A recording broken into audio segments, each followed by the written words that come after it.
Testing 1, 2, 3. Oh, there's some lag here. Holy crap. Hello, welcome to DeWitt on this Sunday. Let's see if this other camera has lag.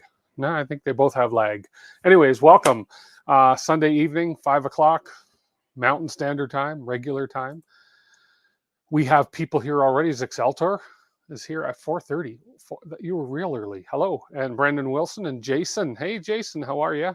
And good morning, Dominic Versetto. And Kieran Clark is here. Jerry is here. And Rex Waldy is here. And Non-Fam. What looks good? Of course I look good. Thank you. Dune 591. Hello, welcome. I got this. Yes, I do. Your eyes. Oh, I know.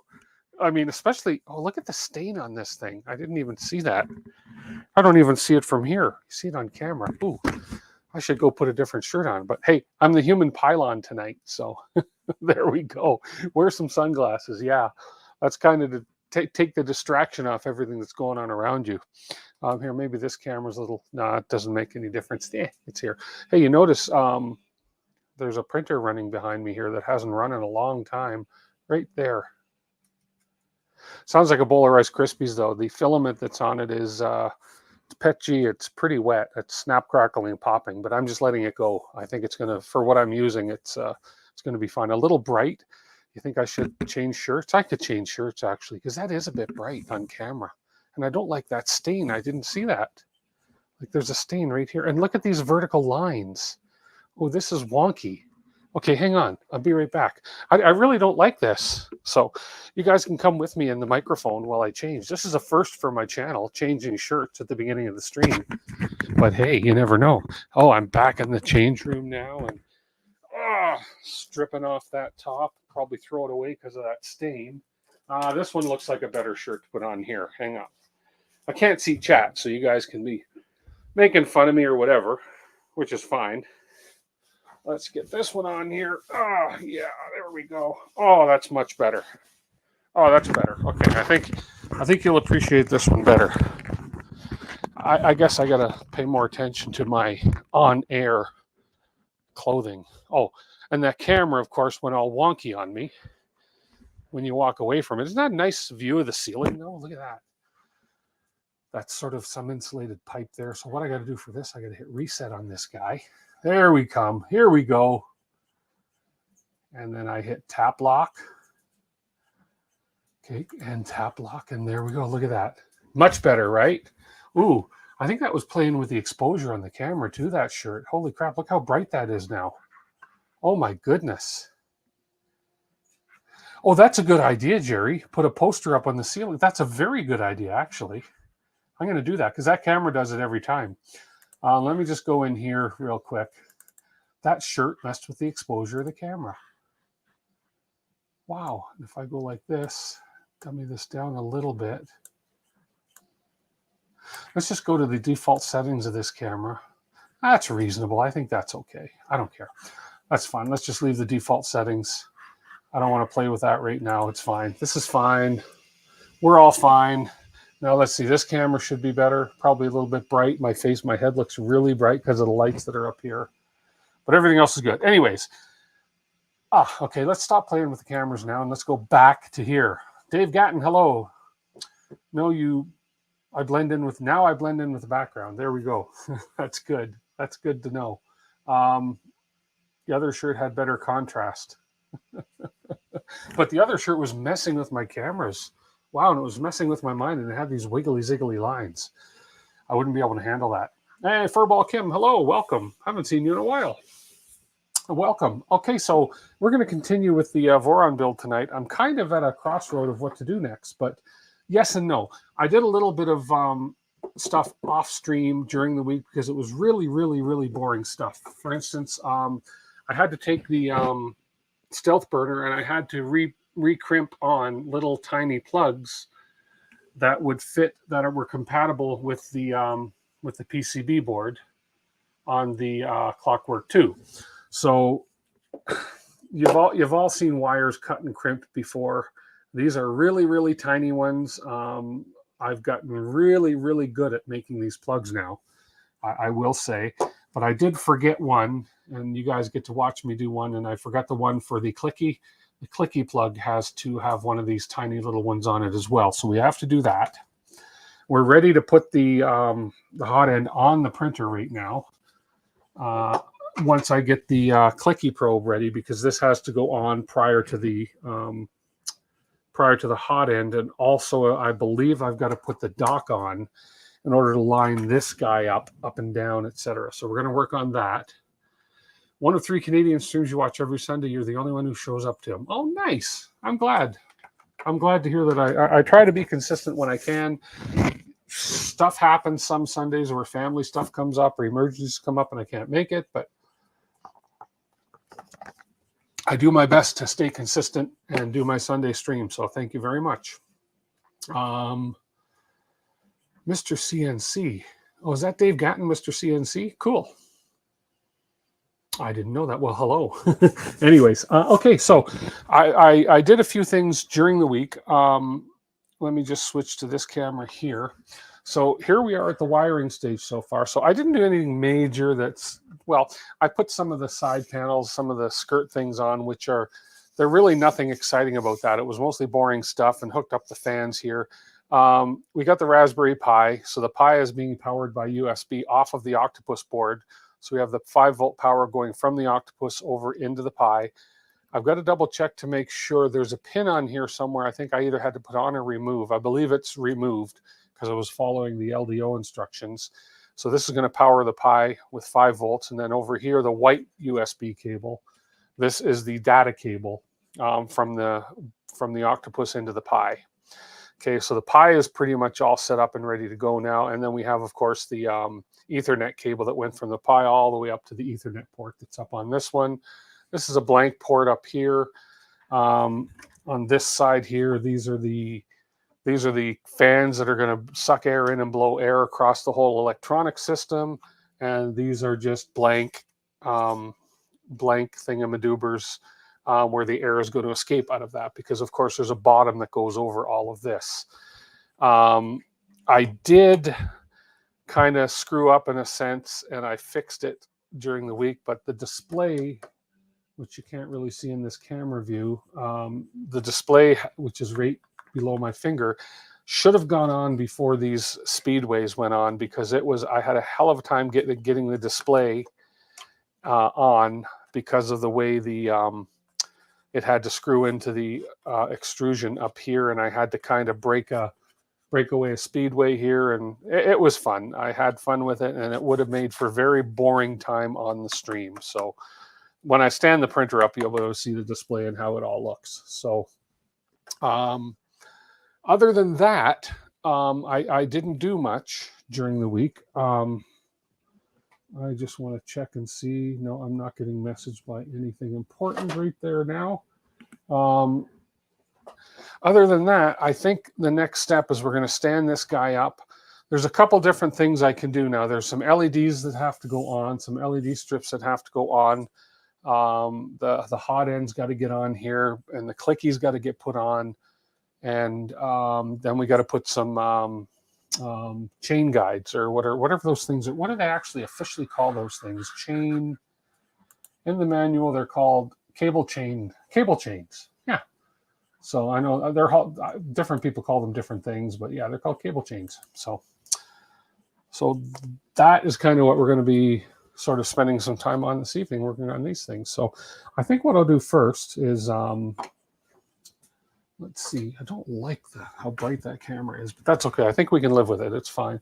And then I've got this camera coming up from behind, so that if we're working on stuff and I'm working above it or something, you guys can see this view. And then I've also set up the overhead camera so that you can also get an overhead view of what I may be doing here. So sometimes I think I have too many cameras on the go at once. It gets confusing, but that's okay. So what I'll do right now is we'll go ahead and stand this up, and we'll work on the clicky and hot end and see what we have to do there. Everything in here is pretty compact and nice and neat. So let's go ahead and stand this guy up, and let's see if I can do an overhead camera view. That way you guys can watch me struggle and see me if I drop anything. So we're going to push you back a little bit. Since this is bottom weighted with the bed, I can push that off the edge a little bit.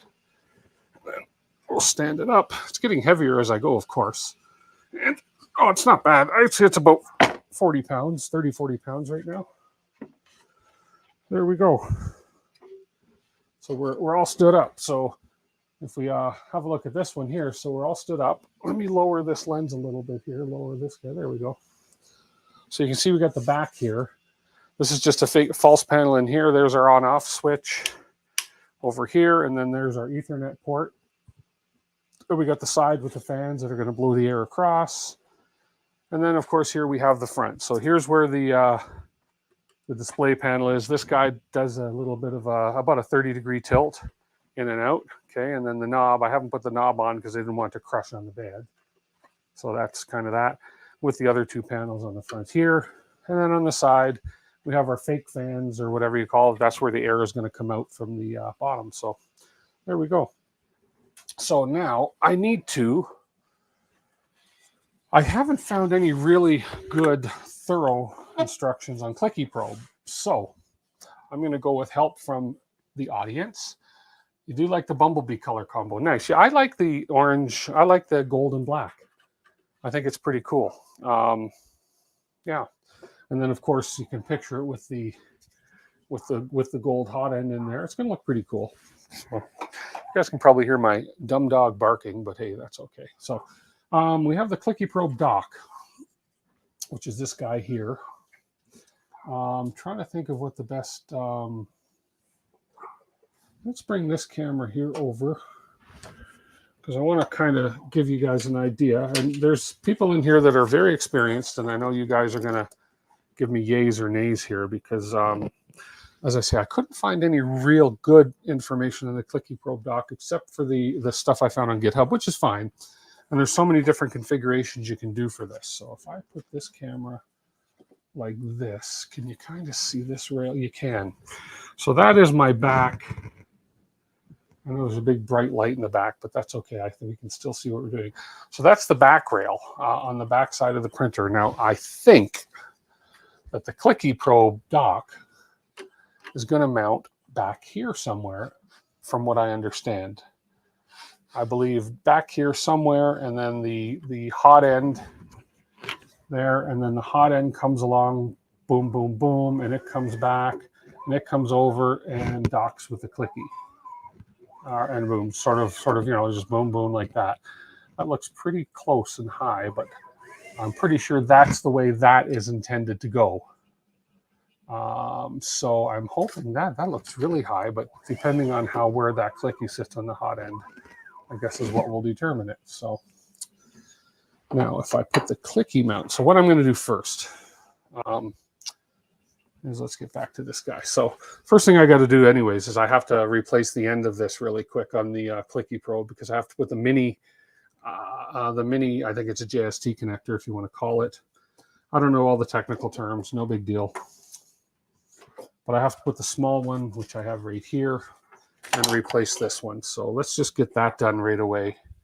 And that way, then we can go ahead and mount the clicky on the hot end and get the hot end mounted and then determine what's going to happen next. So, okay, so you guys may as well watch me struggle. What the heck?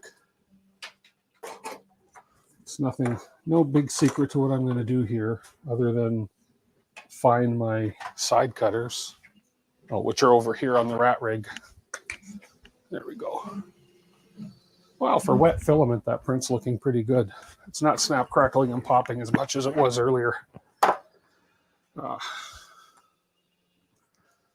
Okay, so we're going to cut this. Here, let's do this. Here we go. There we go. So we're going to cut this tip off. Hoping that's long enough. Well, that should be plenty long enough. I could always pull these up, but I'm not going to lose or gain any wire. So I want to make sure that I know which one goes in where. I don't know if this is polarity specific or not. I don't think so. Otherwise, it would be two separate color wires. But I do have a gray stripe on the one that goes to the middle. So we're going to have the gray stripe in the middle and the black on the right. So we'll keep it like that. So let's cut that off. And we'll strip some wire here. Jason, you can watch me struggle, and then you can tell me the easy way after. I appreciate that. Oh, that microphone's falling. we go. Everything's failing on me tonight. Thank you, Jason. So anyways, we'll strip some wire here. Just a little bit. Don't need much for these tiny plugs. A little bit more than that. There we go. I find sometimes it's challenging sometimes with the larger gauge wires here, or I guess technically they're smaller gauge wires on these tiny little pins because they are tiny. But I've found a method to get these to work really well. So, because what I need to do is find that 3-pin plug to replace the one that was on there. It's that guy there, and then we have to crimp these wires onto these. You can see by the size of my finger, onto those little things right there. And when you have big, massive hands like me, and you have old eyes like me, it can be a struggle. So I cheat, and I use here. Let me so you guys can laugh at me as well. Let me put. Let me go to this. Let me go to this, and let me go like this. Doop, doop. Oops. Why did that do that? Huh. Oh, I bet that's frozen. Let's see. Is that camera frozen? No, it's not frozen. So why did it not do what I wanted it to do? You're at the front. You're above the close-up cam. So why are you not? Oh, there you are. Oh, I see where you are. Okay. Let's get rid of you. Okay. Doesn't matter. I'm done with playing with the cameras. So anyways, I need to put this guy on. Because this tiny, tiny little pin, I mean, you can hardly see it in my hand. It is so small. It's a testing adventure. It is. Anyway, so I put this, this isn't bad. These are not bad to use, but because my eyes are so bad, I have to get right close into this. And just make sure, a couple things, that it gets started. And I've learned that you just got to make sure that it's not in there too far that you're pinching the actual part that actually snaps into the connector. But I've also found, now I got to release this, because with the heavier gauge wire, I kind of get that little bend in it. And this isn't a lesson in wiring. This is just me talking out loud. And I find I have to open that up a bit with my hands. That closed up too much. And kind of, yeah, that opened up a little much. These tiny pins are really, really difficult to work with. So for me, helps if I'm holding the right end. You see, it's so small. I didn't realize I was holding the wrong end. So I open that up a bit, and if I just get this wire, because the cabling from the wire, the sheath, or whatever you want to call it, is so thick and hard to fit into these little pins. Okay. That's why I did all the other ones off stream, because it's very, very tedious and boring, etc., etc. Yeah, this is really heavy gauge wire. Engineer PA09. What are we talking? There we go. And you can't have too much wire stripped because there's only a tiny, tiny little spot for crimping the wire in here.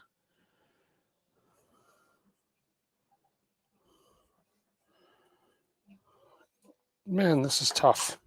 This is even tougher than the other ones I've done. Bear with me for a second here. I just gotta spread this open a bit more.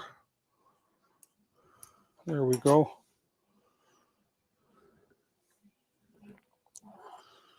This is not the easiest thing in the world for me. Come on. Get in there. Okay, there we go. Now I got to make sure that it's actually going to catch some wire. This is really too heavy a gauge for this size plug, honestly, but it should work. Okay, now if I get this positioned in this properly,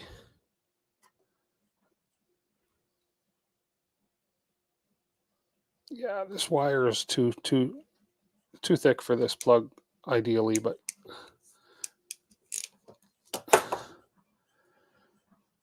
I got it to work. It's not the prettiest. It's kind of hard to see, but it works. Anyways, as I say, we're not here for a wiring lesson. As long as I can get this into the plug.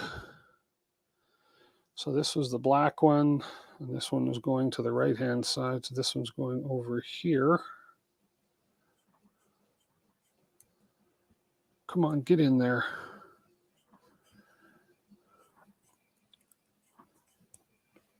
Oh, I think I bent it when I crimped it. There we go.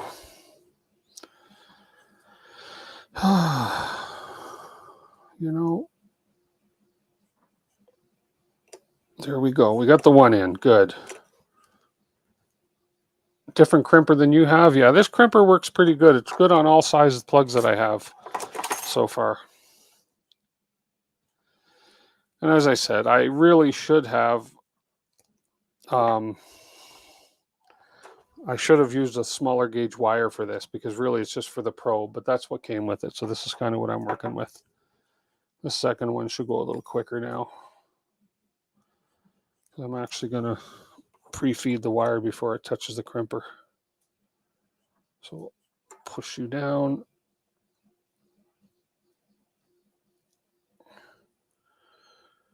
As long as I grip some of the wire. Ah, come on. These things are so tiny to work with. Can you see why I did all the other ones off stream? Takes patience, and one thing I've learned through all these builds is to have more patience. Okay.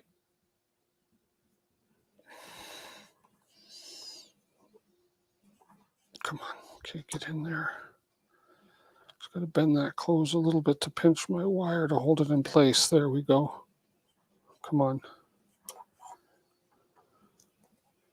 Okay, let's see if I can get this now.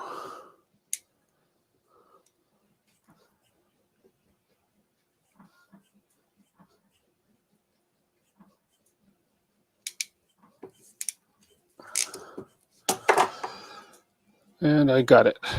Yeah, it's not perfect. Again, that it's a little thick to hold that. It's a little thick to hold that black wire, but I think I got it. Oof. As long as I can get it in here, that's all I care about. And as long as I got continuity, I'm laughing. Come on. As long as I get in there. There we go. Okay, good. We got it in. Phew. Got it.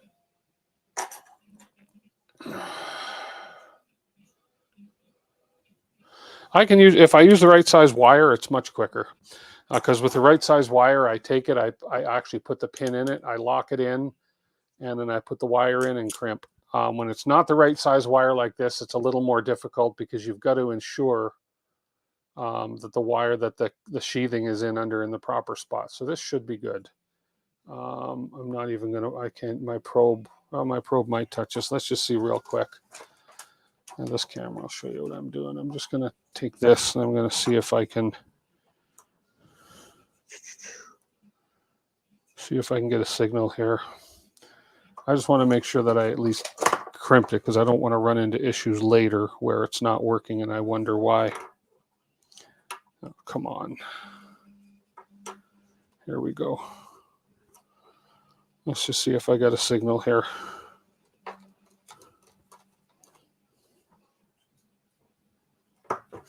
You know what? This isn't cooperating with me right now. I'm going to trust my work. Okay, good. Let's move on. Wasted enough time already. Okay, so let's come in to the hot end here. Try and give you guys what I'm going to be seeing here. Okay, we are looking now right in here. Okay, so this guy that I just did, this guy's going to go up in here, and that's going to have just a little bit of play up and down. And then the wire is going to come up the middle. Okay, so let's go ahead and figure this out. Let me put these things away here first. Otherwise, I know they'll end up all over my floor. Oh, thanks, Printer Team 5130. I got a lot of things you can't see, too. I just dropped a set of pins on the floor, for goodness sake. Okay, well, at least I know they're on the floor. At least I can't lose them any further. Okay, I want to get you guys a decent view of what I'm doing here. So if I bring this up here like this, yada, yada. Okay, so there's the back thing. Where did I put that piece? There is a piece that goes on the back with threaded inserts, and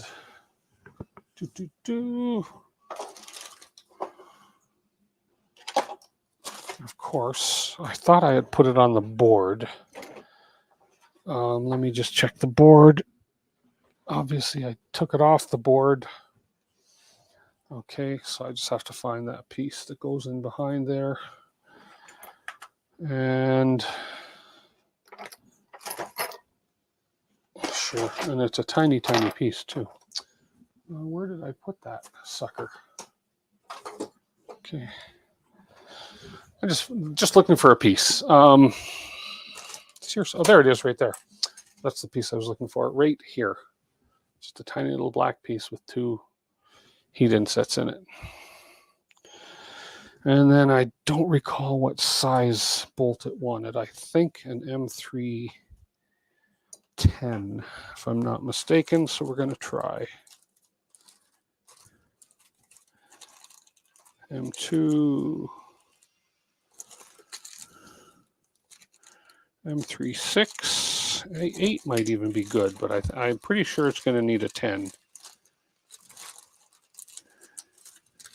I've been known to be wrong. Let's see if an 8 will work. I can't find some 10s. Hey, Betty Boop. The official storage area of the floor. Oh yeah, the 8s will probably be fine. Okay, which camera did I put you guys on? Oh, that back cam.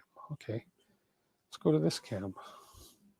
I just want to see if the 10s will be, or the 8s will be long. Oh, the 8s will be plenty long. So, let me grab my bob key, or I'll grab the Allen key. The bob keys are too small. That was a bad joke. Okay, so we're gonna go ahead and fit you in here. Oh man, no, the 8s are going to be too short because that's got to go.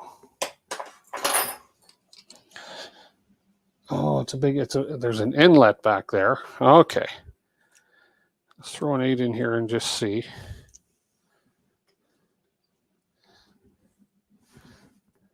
Yeah, the 8s are going to be too short. So I am going to need some 10s. So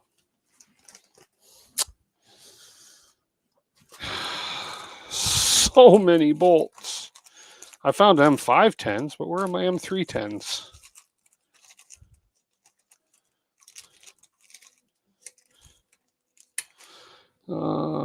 Let's look in this bag.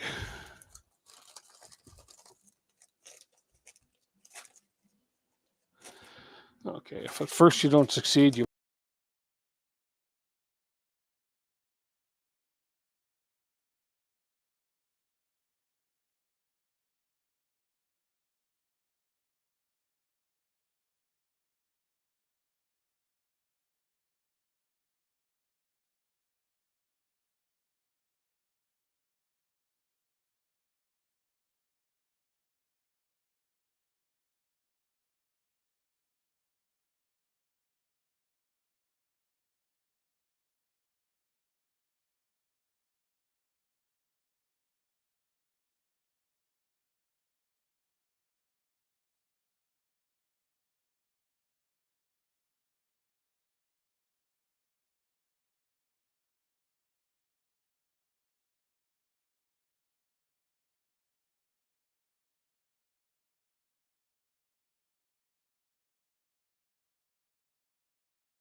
Everybody's still there. I just lost my...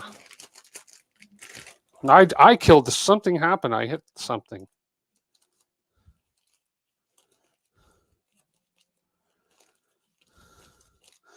Okay, well, I got no M310s to speak of.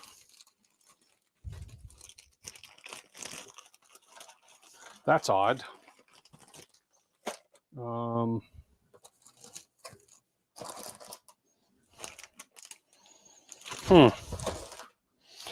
Let's try the 16s.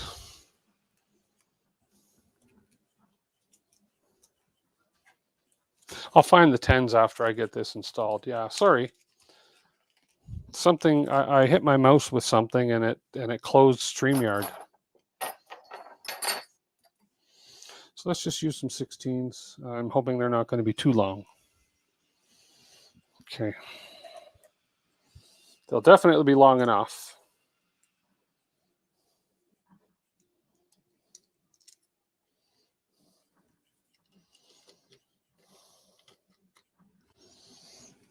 No, they shouldn't be. They're not sticking out, so that should be good.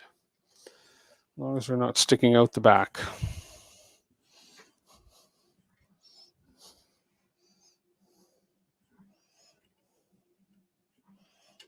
Okay. So I just have to, I think the overhead's going to be better for this one. So what I got to do here is fit this piece in. There we go. And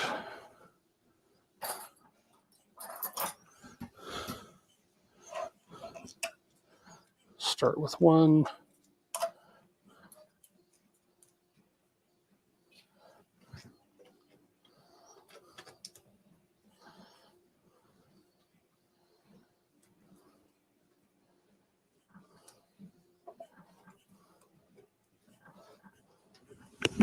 And get the other one going here.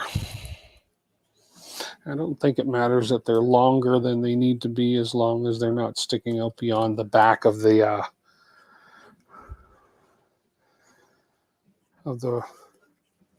rail mount there, which they're not.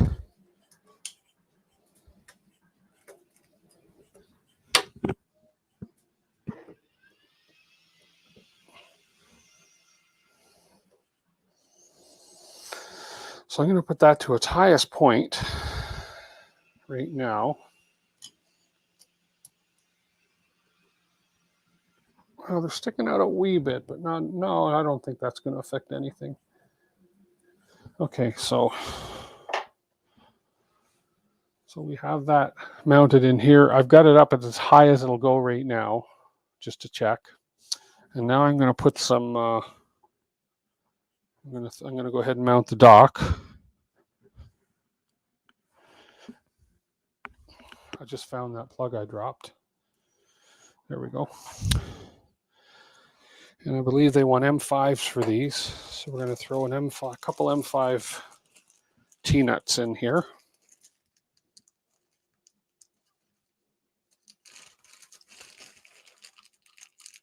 Yeah, I could use a Dremel to cut it. I'll see. I'll put them in there for now. That won't be hard to get at if I have to take it off. But they're not sticking out the back.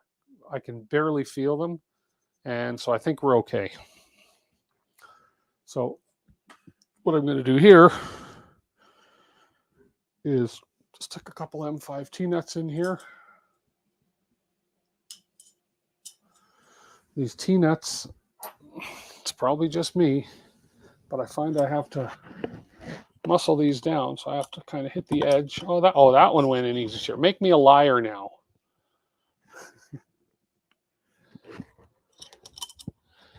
These ones went in. Oh, those ones went in real easy. Okay. And then we're going to use some M5. Where are they? M5 10 millimeters.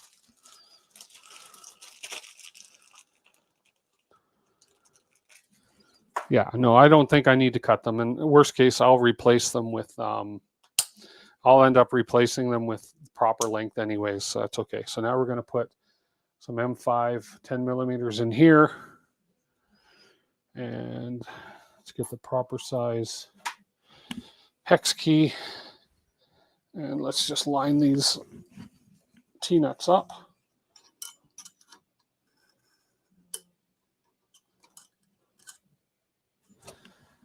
Okay, and let's get this on.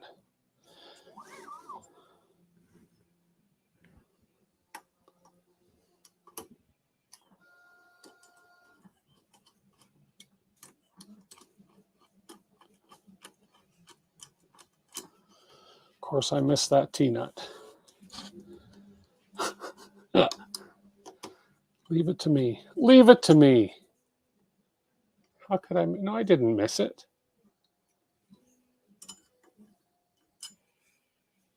Maybe I did. Shouldn't have.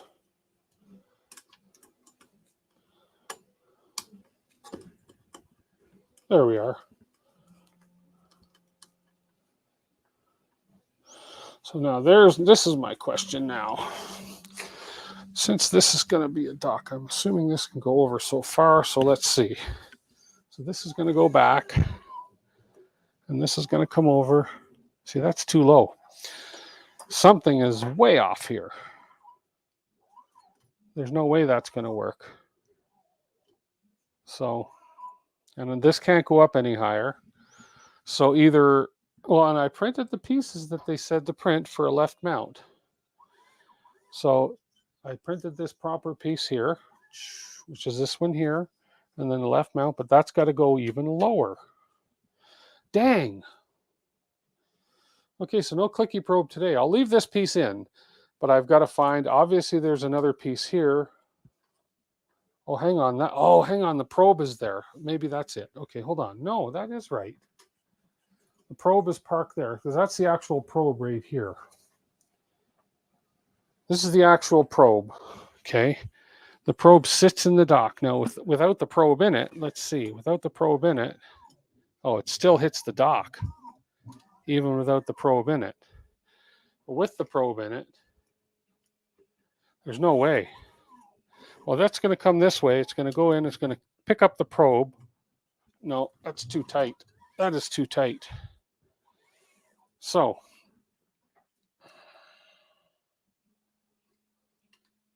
that's too tight. It is crazy, yeah. Did I print the adjustable mount? Oh God, Jason. No, I didn't. Yes, I did. No, I didn't print the adjustable one. So let me pull this off.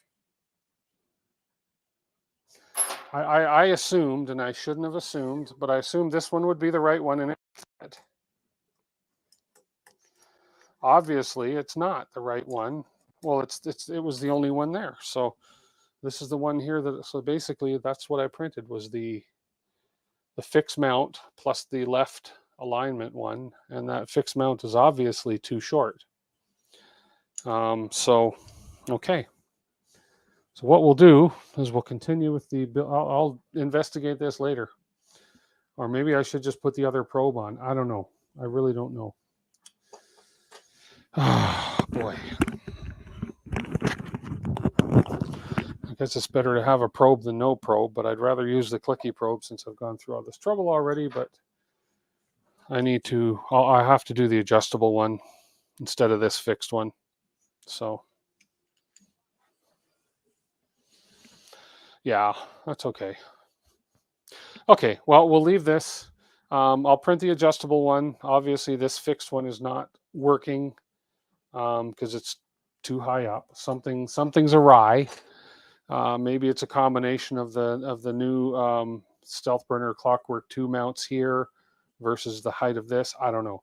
I'm going to leave this in here. I know this can all come apart to adjust this up and down. So ideally, why wouldn't the heat sinks be in here in this yellow part and it bolts in from the back so that if you need to adjust it, you don't have to take the whole hot end apart. You just loosen off on the back, up and down. Just a thought, and maybe there's a reason. There's something in the back that's going to come on there after. But anyways, for now, let's just go on and throw the hot end together. And I need to open up the That stealth burner instructions again. Why? Oh, there we go. Clicky probe will be worth it. Yeah, that's why I'm not gonna abandon it. I'm just gonna print the adjustable mount, which I should have in the first place. But I trusted that the fixed one would work, and it's okay. Tim's 3D CA. I've got, oh man, yeah. Don't talk about nuts and bolts. You should see the leftovers from these Voron builds. It's incredible the inventory I'm going to have. Okay, I'm just going to find the, let me look up the stealth. I need to find the instruction page for the stealth burner. And then I can get the stealth burner assembled properly. And I believe that was GitHub.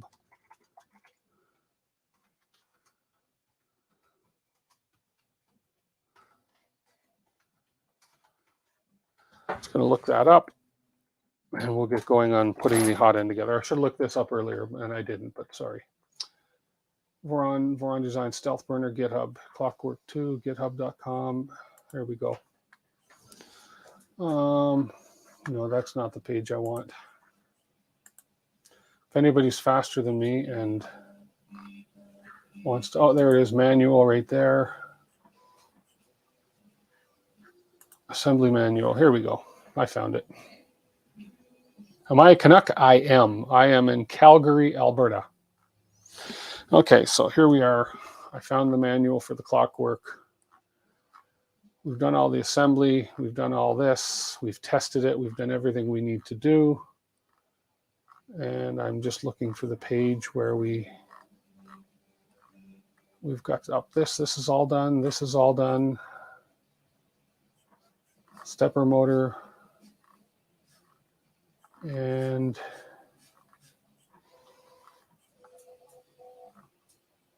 okay. Come on, keep going. We've got our LEDs in. More. I was going to say, that's it. More pages. We've got all that done. We've got the fan in. We got that fan on. There we go. We've got this done. We've got that done. The probe, we're using the clicky. I do have this probe though, but we're using the clicky. And here we go. Okay, Clockwork 2. Oh, Manitoba, cool. Very nice. Oh, that dog is going to drive me nuts. I hit close-up camera. Why is the close-up camera doing that? There we go. Oh, I have 2 close-up camera buttons programmed. That's why. Okay, so I need M3x8s, which I have. So where's my Clockwork 2? There's my Clockwork 2 right here. So this guy is going on. So this wire has got to stay behind, or it's got to come up, because this plugs in right here. So that's the probe right there.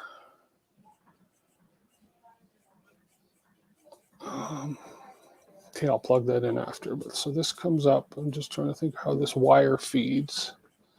Obviously up through the back here. Or up through here. Let me just bring this through here for now and just see. So I'm going to need to get at that after. So this can just kind of hang out like that. Okay.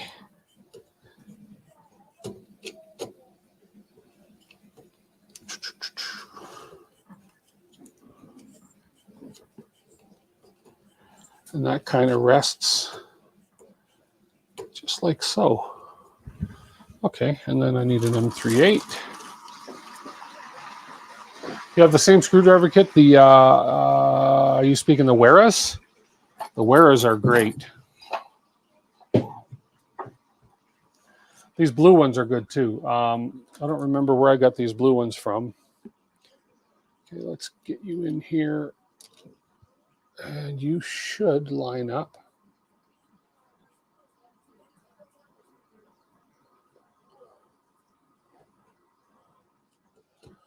And you're not. Okay, hang on. Misaligned. Whoa.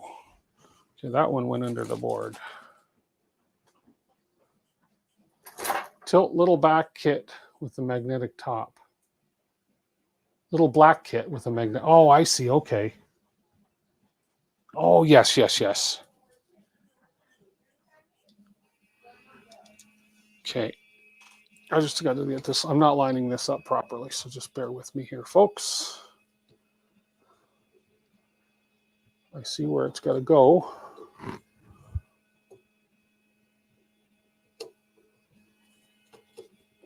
Mm-hmm. Should that just...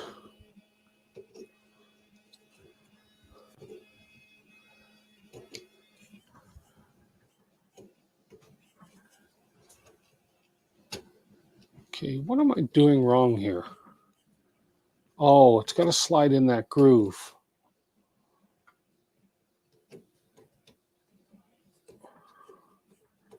Huh. No, I'm not retired CAF. I wish I could retire, period. It slots in. Yeah, okay. That's what I figured.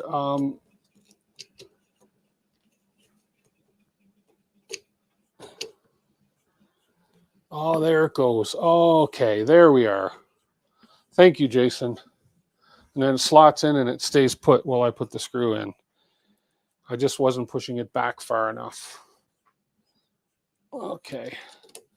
So this should catch it now. I should get some screw grip. I did. And the other one, so I'm showing to put the one in right now.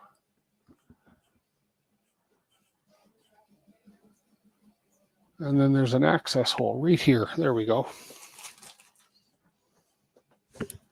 Just dropped one on the ground.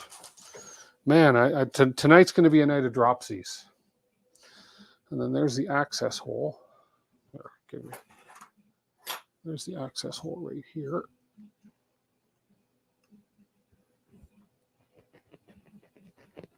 Come on, fit in.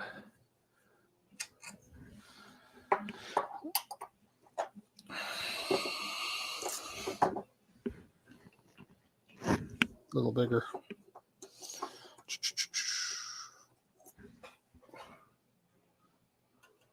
Little bigger. It's got to remount that access hole. Access hole. I got to remount the access hole. There we go. Get your minds out of the gutter, people. Still not. There it is. There, I got it. I think I got it. Are you going in?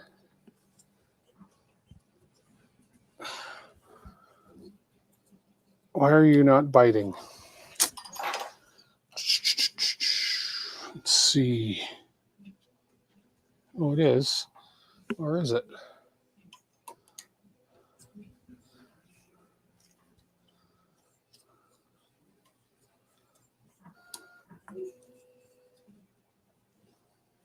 There it is. I got it. Just had to find the hole.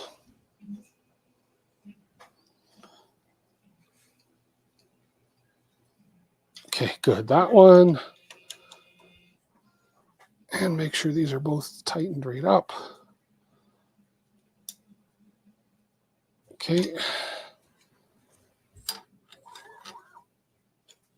So far, so good. There's the probe wire. Okay. That's that part.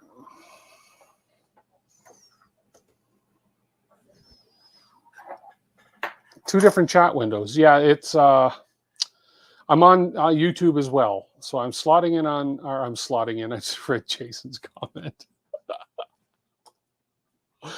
Oh, Lord. I'm streaming on YouTube and I'm streaming on Twitch. So right now there are 19 of you on YouTube and 2 of you on Twitch. There we go. I'm slotting on 2 different. Okay, anyways. Okay, we got this part. We got the blind hole done. Now we're going to put on the tool carriage. Okay, and for the tool carriage, oh, okay, so it looks like the tool carriage just sort of pops in there. So we have tool carriage is just going to kind of sit. Although these ones, the fans are going to plug in up here. So we have 3 plugs up there. We have no, these are the hot end plugs. Oh, I see. Okay, what's going to happen? The hot end plugs are going to slip in behind and plug in up there. So this guy just kind of slots in. I got to make sure I find the right hole for the Bowden. And this guy just kind of sits here in front of clicky. And something like that. Don't pinch the wire. Like that. Okay. I think that's sort of right. And, okay, we show the wires going in. I guess through there is fine, because we're going to get in underneath. So those wires should be fine there. And now, so we've got that in position there. And then we're going to take the cover and we're going to use 25 millimeter bolts. The bolts are slightly longer than necessary. This is on purpose and a QOL feature. QOL, whatever that means. The longer bolts allow you to loosen them enough to remove the tool carriage without taking off the SB. Oh, okay. Okay.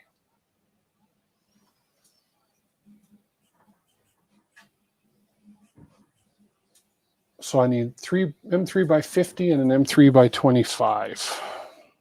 Quality of life. Oh, okay. Quality of life. Thank you. My life or the printer's life? Okay, so we have M3 by 25. So let's see. Those are likely M3 by 25. We need 1. Are the 2 on the top? Well, I've got 1. Let's hope I have more. I'm sure I've got proper things here.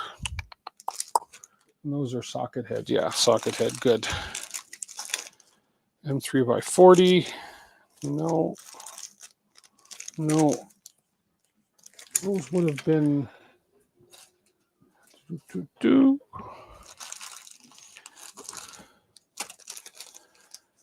Okay. Not seeing. Let me check in here. No. There are so many flipping bolts in this build, and losing them is not a hard thing to do. I found 1 M3 by 25.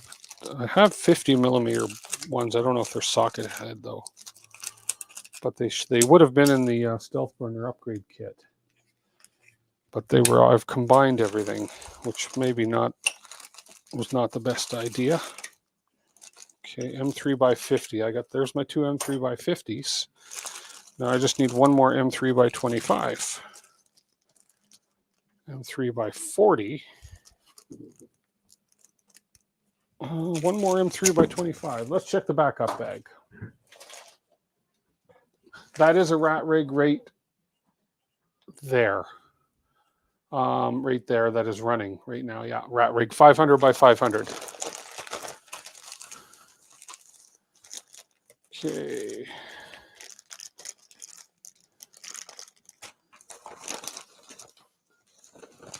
Okay, come on, M3 by 25. Got to be one in here. Lots of M5s.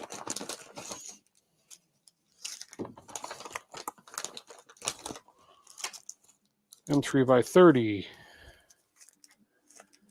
M3 by 4. Oh boy.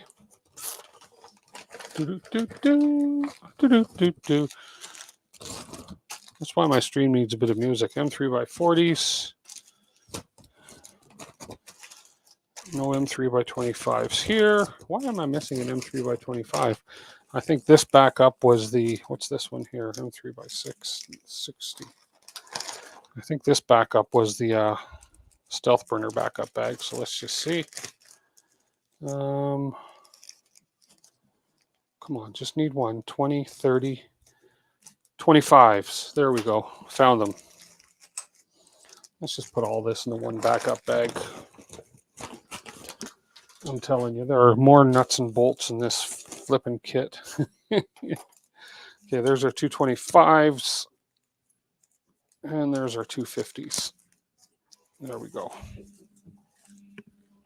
And there's a spare 25. Okay, so now I know this. Okay, so this I know I need to plug in these fans. So I just need to remember now. I don't remember the pinout on that board, but I want to make sure. Okay, this is where I need my goon goggles to zoom in and read this thing. So I don't remember. I should have made note. Actually, what I'm going to do for these old guys is I'm going to take a picture. This is an old man's trick. There we go. Take a picture of that thing. If I can get the right angle. And zoom in. I just need to know which plug is which. Sure, it's not going to show me from this angle.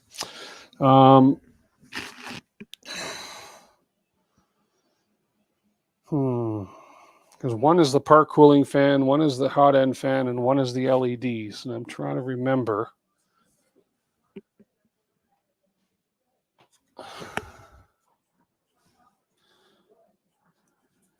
Okay, the one is obvious. The part fan, hot end fan. The LEDs are obvious because it's the bigger plug.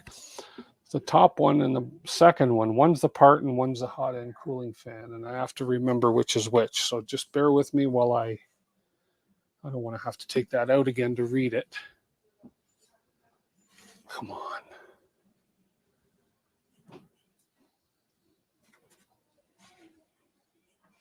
Oh, man.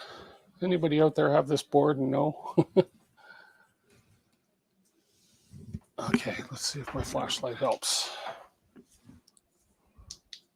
See if I can see it.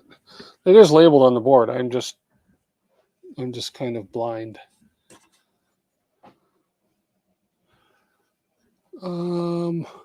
Top one's a part cooling fan. Second one's a hot end fan. There we go. Top one's part cooling. Okay. So we'll plug the part cooling fan in. Let's start from the bottom. LEDs.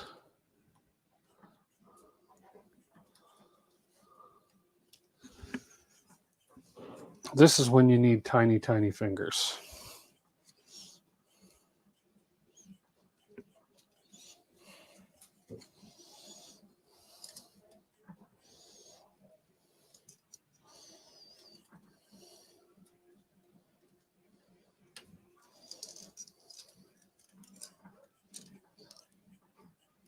There we go, LEDs.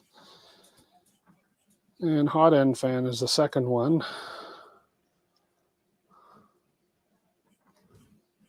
I know my hands are in the way, and I'm sorry. Here, I'll give you the overhead camera. It'll be a little easier to see me struggle. Hot end fan is the second one. It's just very tight. There we go, got it. And then the part cooling fan is the last one. Come on, get in there, you bastard. Come on. There it is, got it, good. Whew. Got it.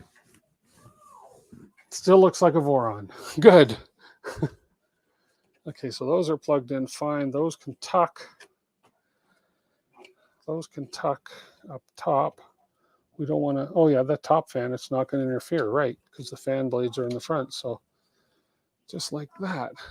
Now, ooh, look at that. That's looking like a hot end. So the 25s go up top.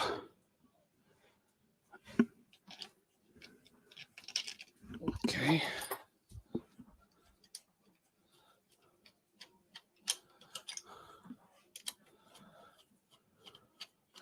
Now the thing is, these are going to have to come apart again because I'm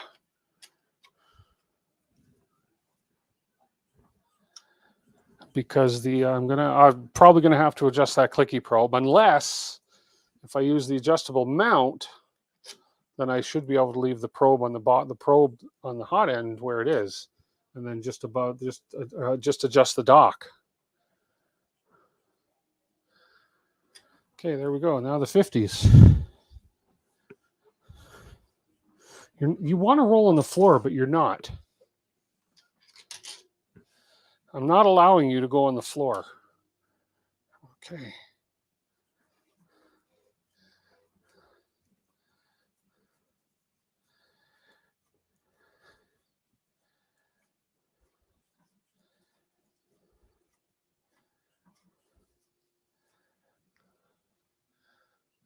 Oh, I see where the 50s are screwing into back here. Why does that look crooked? Why does that should lay flat against there, but it's not. Why? Let me just see. Oh, maybe it's fine. Should there? You guys that have done this, if you can see down, right. Hang on, where's the better view? See right in here, there's a gap. Should this be laying flat against this?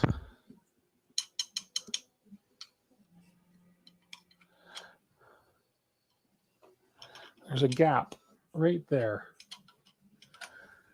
And I'm not sure if that's supposed to be there or not. Let me have a look in the manual. See if it says anything. No, then it gets into the 80XL. Okay, let me just look and see. Yeah, it doesn't look right. I think that should sit straight. There should be a gap, or it should be flat against it. It should be flat against it, shouldn't it? Yeah. Okay, let's see what I did wrong.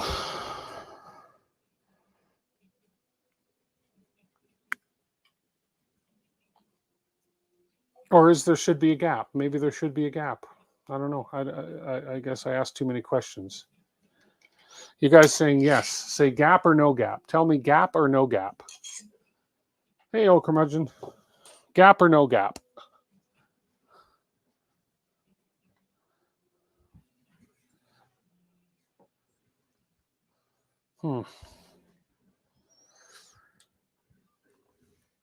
Gap or no gap? Dun, dun, dun, drum roll. He waits patiently. I'm going to assume no gap, so I'm going to take this off and see what I did wrong.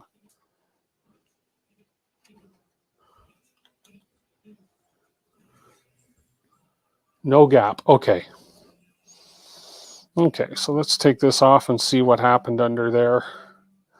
Something obviously didn't go on as it should.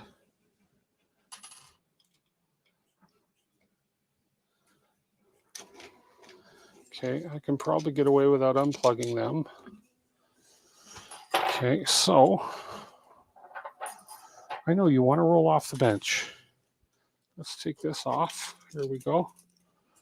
So we have these parts that are going to clip up into these. Oh, maybe it's these bolts. Maybe these top bolts up here were too tight. That's the ones that we had to gap them. Yeah, it looks like they're a little too tight. Okay, let's loosen this off a hair. And let's loosen this one off a hair. They might have been a little too tight. It might not have been snugged up in there properly. Okay.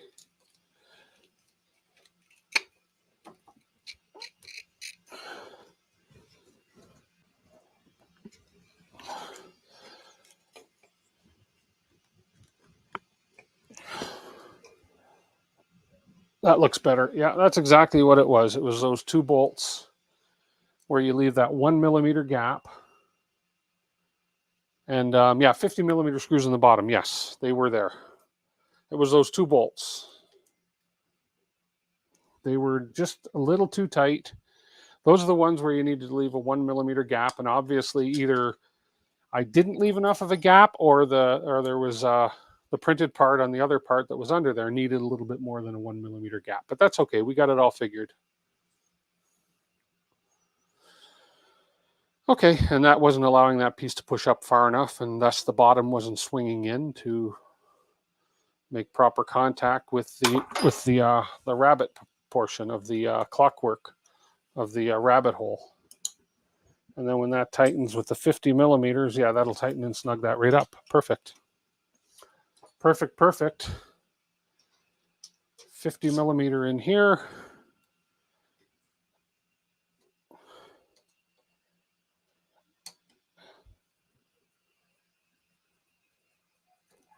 Here we go. I wish my power screwdriver hadn't broken.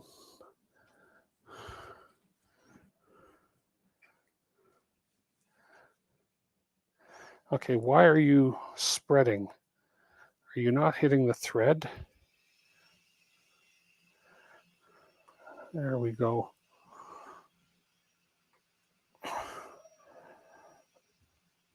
Oh, look at that. No gap.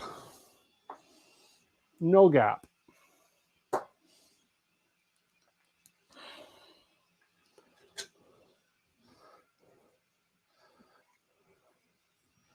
Come on, stop spinning. Lazy Susans are good to have the build on, but they spin sometimes when you don't want them to spin. Okay, there's that. There's that, and one more 50 caliber.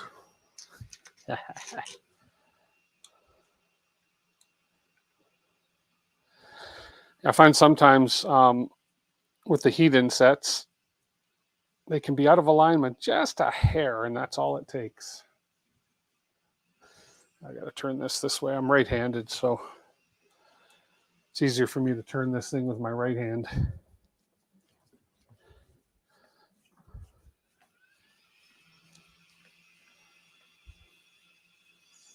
I'm hoping I can get away with an adjustable dock so I don't have to actually remove this probe dock anymore. So be good. So there we go. So as you can see now, there is no gap in here where there was a gap before. So we're good. Don't say that size. You might get excited. Ay, ay, ay. There we go. There's the hot end on. I can connect.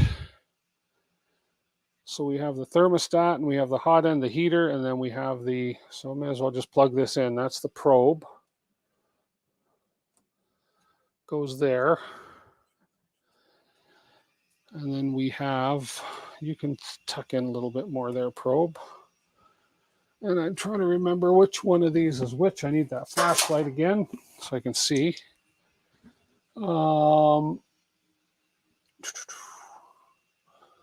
So thermistor's on the left, hot end's on the right. So the thermistor,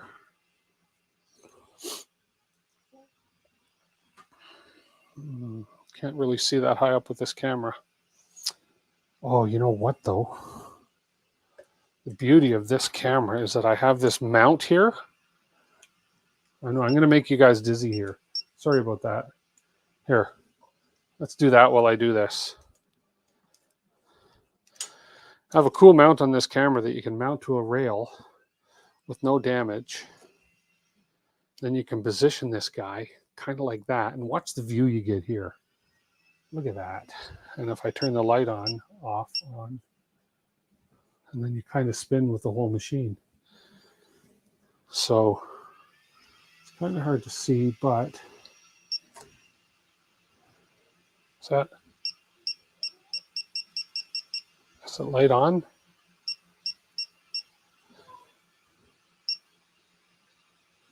Anyway, so we have the thermistor that's going to plug in.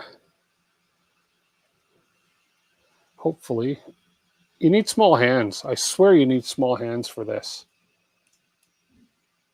Oh man, that's tiny. Hang on a second here. You guys really got to see this. There we go. Look at that. I try and give you guys a good user experience or a viewer experience. So now I got to try and squeeze this thermistor. Oh, come on. Don't make my Z's all off axis here, all wacky.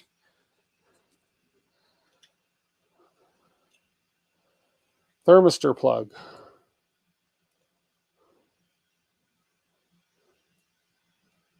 Come on, get up there. Get in the hole. Get in the hole. Maybe tweezers.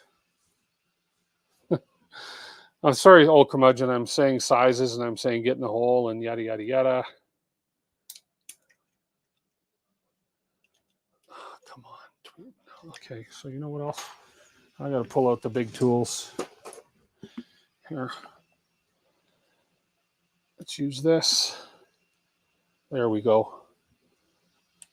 Okay, there's a thermistor plugged in. Then we have the hot end, the heater.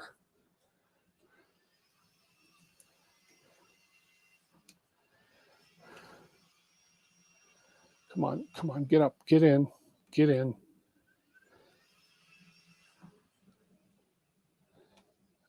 There we go.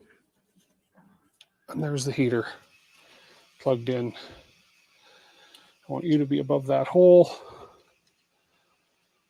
Now, this one is, that's the probe. And the last one, it just says F5. I'm not sure. And then this one here says LED.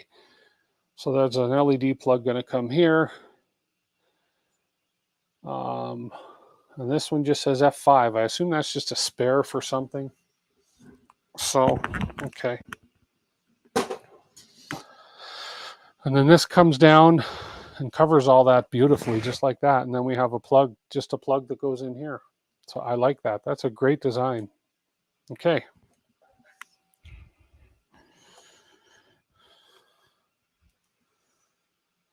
Okay, so we got that part done.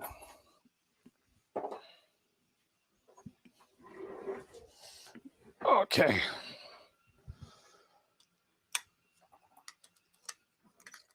Let's take this little guy off. Jeez. Okay. Stop. Okay, next. I believe the next step is to run some cable chain. Because there's no sense. Yeah, I think cable chain is the next logical step. Making sure that this hot end is moving fine, and it is. It's starting to look like a printer. I need a drink. 20 people. Thank you very much, everybody who's watching. Okay. For the cable chain, I need to go to the actual Voron manual, which is right on this PDF document here. So cable chains overview. So let's go ahead and grab my chains. There's one, and I believe the other ones are over.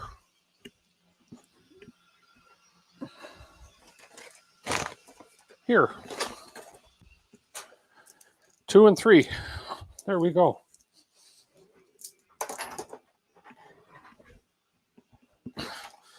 How are they going to get?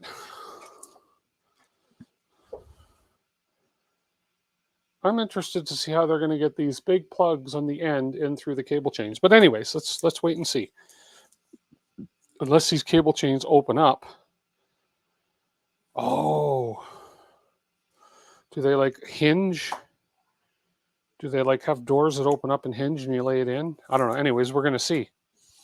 But yeah, that plug is too big to go in the end of that chain.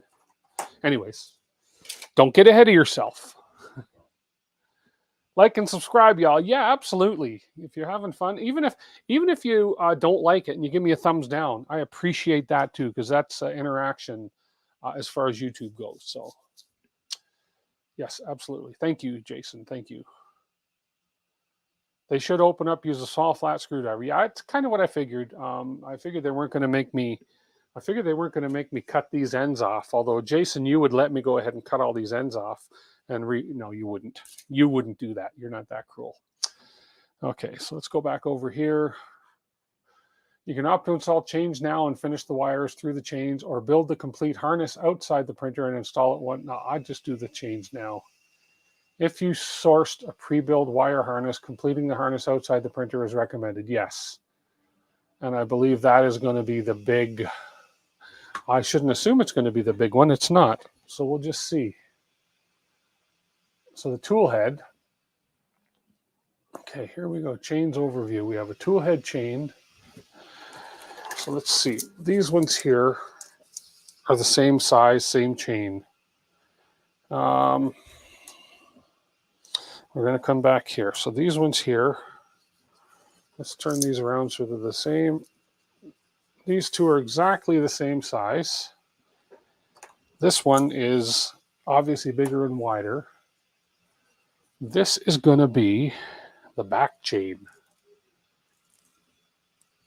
I'm positive of that. This is going to be an X chain, and this is going to be a Y chain.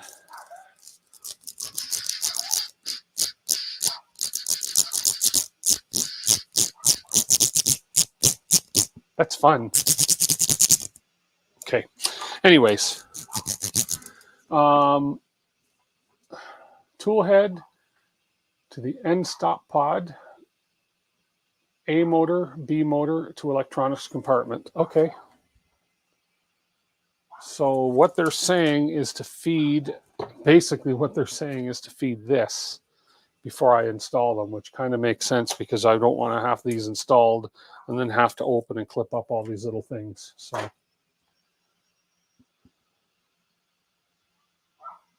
you need music. The dog is annoying. Yeah, I do need music. That's I was trying to make music like. Okay, so let's open this up. Let's actually just make sure. Let's not get ahead of ourselves. Hot end. Okay, we already got the hot end taken care of.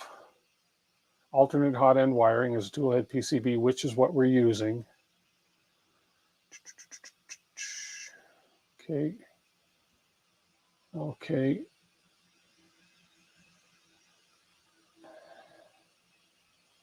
Wow. Okay. This is the fun part. They don't really give you, they kind of give you instructions, but they don't. So I'm going to open up this one. So this one is going to go, I'm just going to give myself like a little bit of a helping hand here. So this is going to go from here. No, okay, turn it the right way around. Hang on. This is going to kind of go on here like this. Oops, except it's going to go this. No, it's going to go this way. And this is going to run along here like this. So this basically like that and like that. Okay, but how does that join? That kind of doesn't make any sense. How these things join. But they must have little connectors that I got to put on yet. Okay. If you're a dog person, you don't even hear it. What dog? Exactly. What dog? I hear them. I hear them. Okay. So let me grab my little screwdriver. I got to learn to put my tools away better.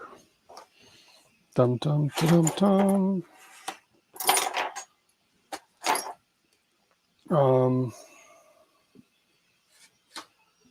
It was right here in front of me. Okay.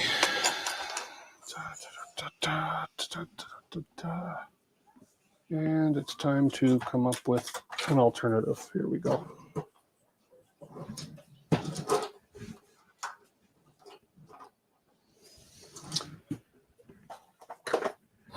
Here we go. Okay, so let's go ahead and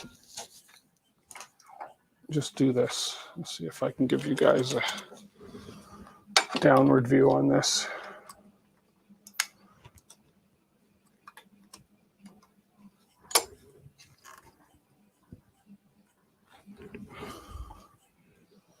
There we go. Okay.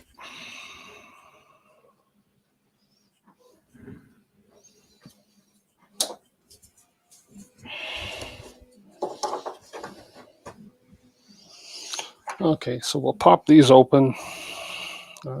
Bit's a bit big.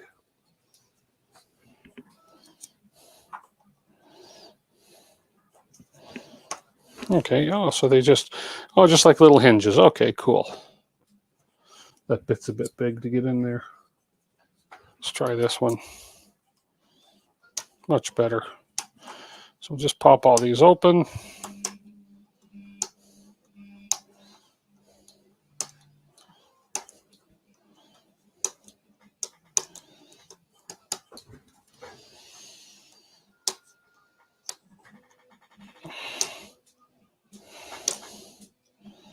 I hope this is the best way to do it. I guess I could pop these open, then put the chains on, and then run the wire, and then snap them closed.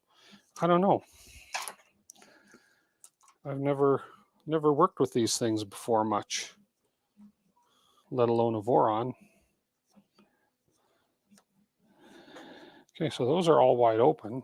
Oh, so that might be, if that's going to come under that way. I don't know. I don't know what the best thing to do is here.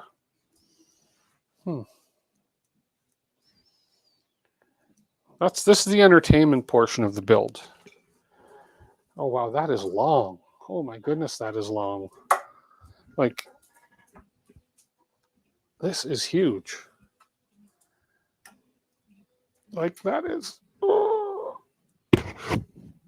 that's 6 feet long, at least, or more.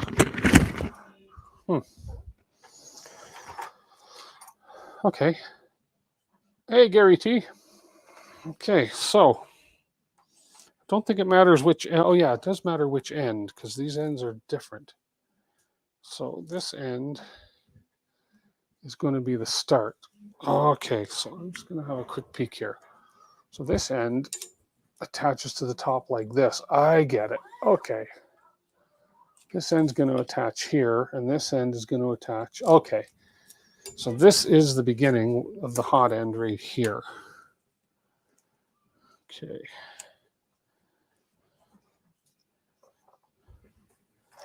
So, and I don't think it matters which end of this goes in which end. So this is going to go in here.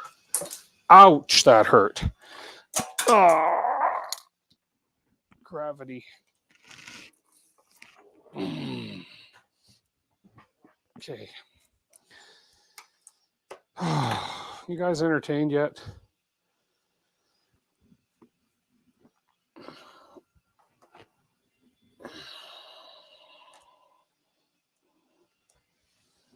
Hopefully you are, because I got to laugh tonight is all. I'm just having an off night.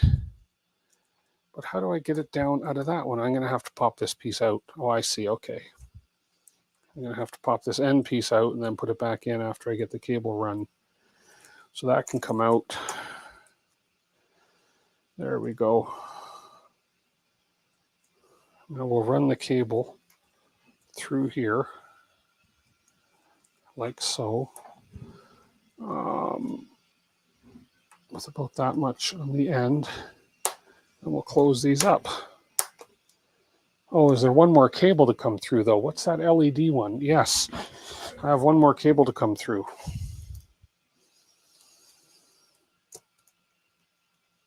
I believe. I think, let's see.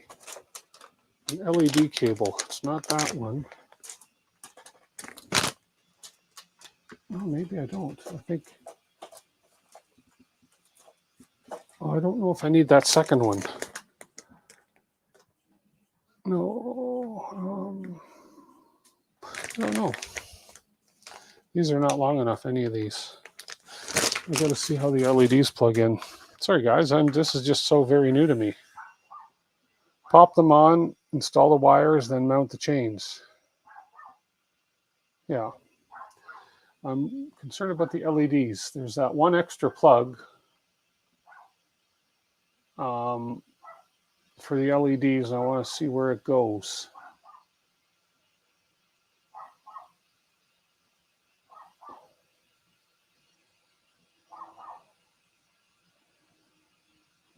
No, come on.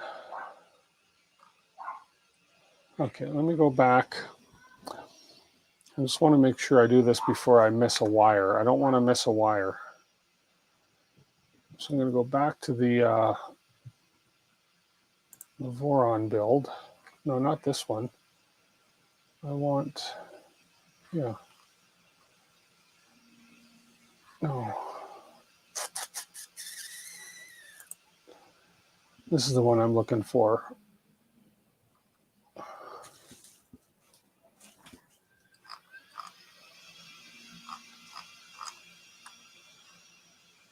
Okay, somewhere here we talk about the LED cable. LED strip, the red one. Okay, but that's the strip that's not going to the hot end. So the LED ones from the hot end have got to be included in this cable pack bundle. They have to be. Yeah, okay. Okay, so we're fine there. So it's if I'm wrong, I'm wrong, and I got to do it over again, but it won't be the first time that that's happened. So this bundle has to include the LED cable. I don't know what that extra plug on the PCB is for, unless it's for just a spare plug. But anyways, that's okay. We'll run these. Worst case scenario, I got to do it all over again. Wouldn't be the first time. Hey, Dum Dum Dev. I mean, first Voron build, what can I say? First time building one of these. So if you're thinking, man, this guy doesn't know what he's doing, you're right, I don't. And then we'll pop this on the end.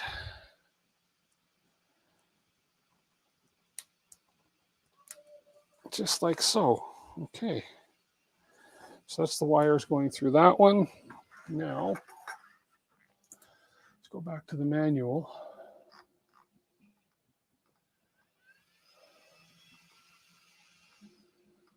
So we go through this one first. Okay, then we go through the end stop pod. Okay, so then we go through this one. But so this one is going to go.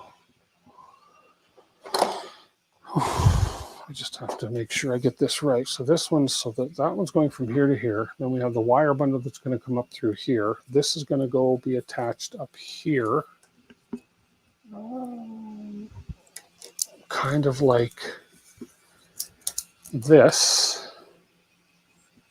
And then this is going to come to here. Okay, so the wire's got to go in this end first here. So that's going to come and sit like that. I'm just looking at the diagram here. And yes, I'm being extremely careful, but I don't want to make any mistakes. Okay. So this is now going to go from here into here. I need more room on my desk, on my bench, but that's okay. Okay. Okay. So we'll just pop these open.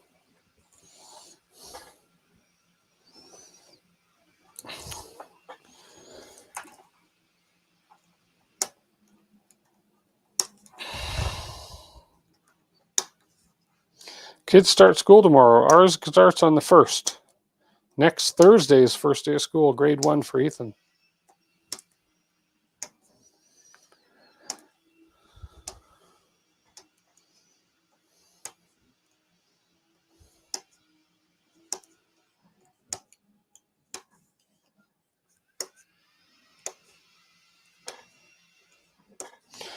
There we go. And it was this end that it's going to go in right here. Okay, so we'll run this through here. Don't know how much gap to leave, but I'm pretty sure I'll have enough play when all is said and done. Take this end off. Come on. Okay. And we'll lay you through. You got to have enough to kind of go up through that gap there, but we'll figure that out later.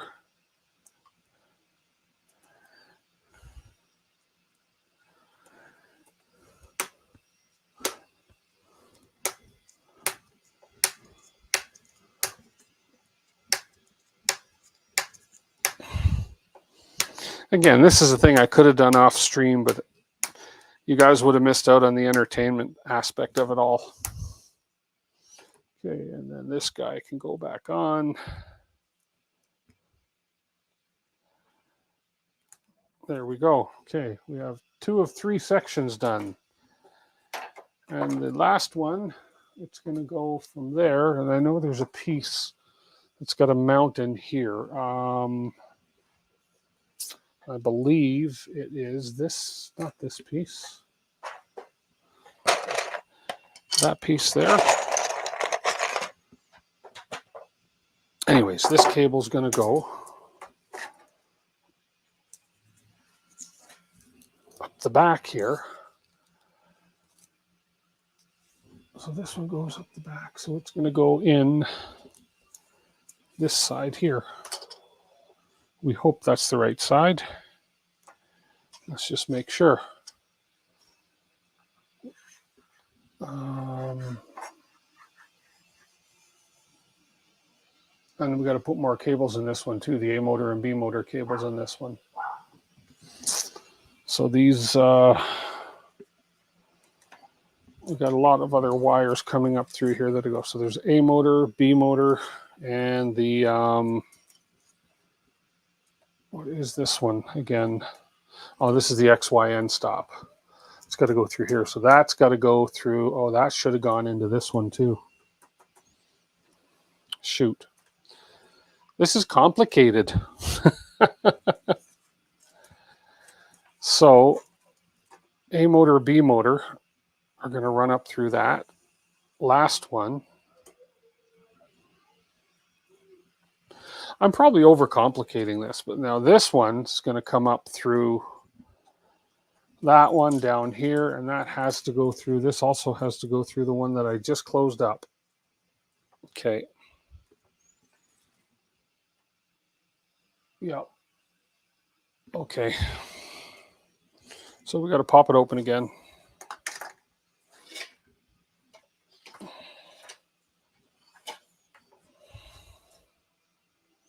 And that's this way. Okay. This is kind of tricky. It's fun, but it's tricky. It's you kind of, if you miss a step, you got to end up doing a little bit more work. So just make sure all the cables that are supposed to go in it go in it. That's all right.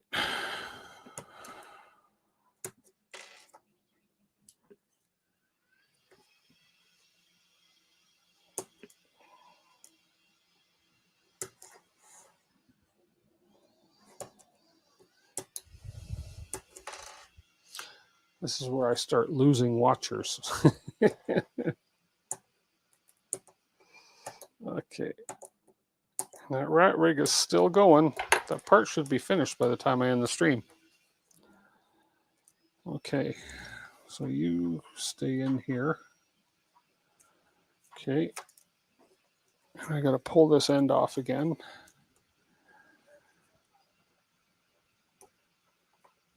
There we go.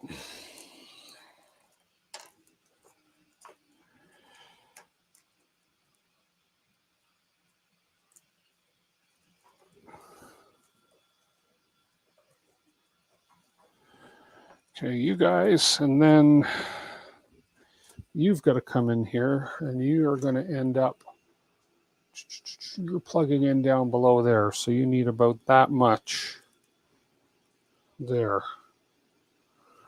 There we go. Okay.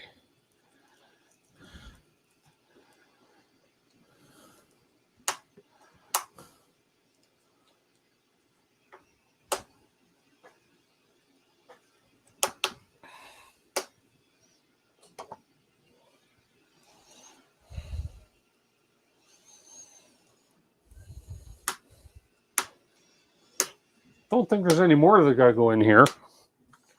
No. So we missed tool head wires meet up with the end stop wires, which meet up with the A and B motor wires at the end. Okay. So I think we're okay now.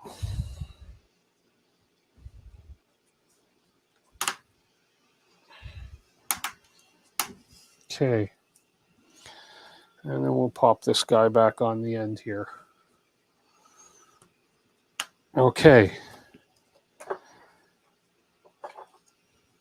Okay, now we just need to figure out which end of this guy I need to use. So for that, I need to find out how that end one is going to connect. So that one's going to go on, no problem. That connects to that. We have the 2-hole version, so that's fine. And then when it comes to the Z cable chain, it's going to connect on the bottom that way. Doesn't really tell me what I want to know. That's connecting to the side on here.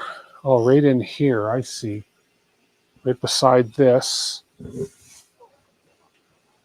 Okay, so that Z chain, this is going to be connecting in here. And then going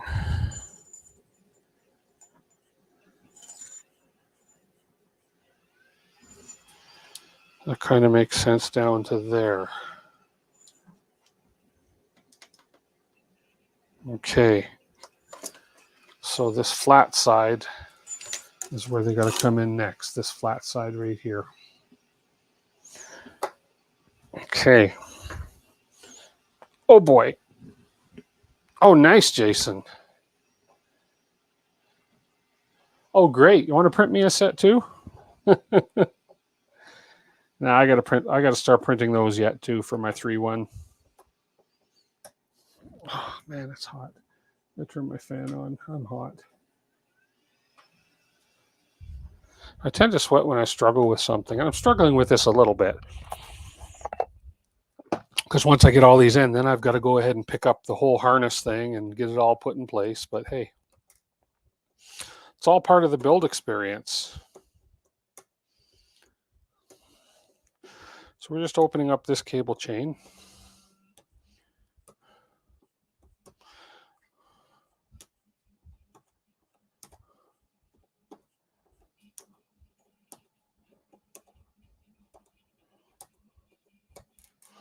These AB cables seem really super long, which is probably a blessing. I can shorten them up in the under in the electronics area. It'll probably be a blessing when it comes to getting them run through this. Okay. Okay, so this is opened up.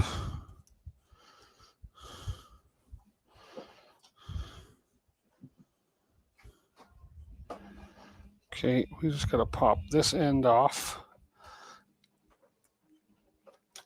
Okay. Okay, now let me move this over.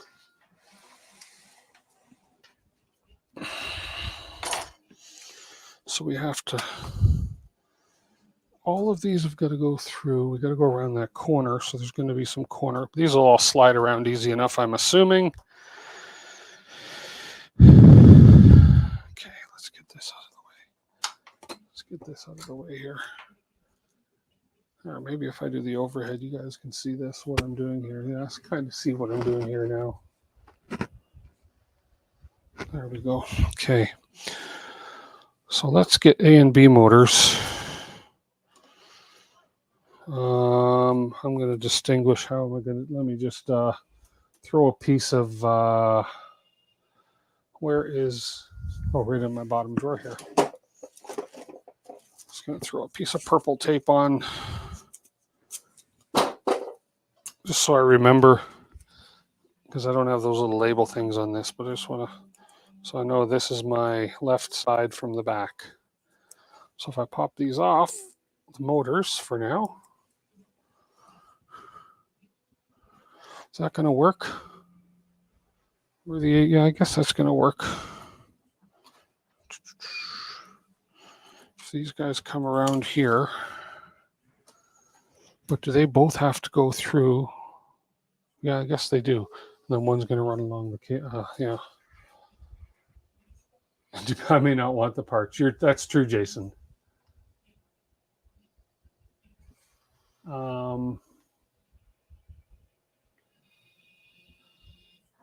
Wow. This is complicated.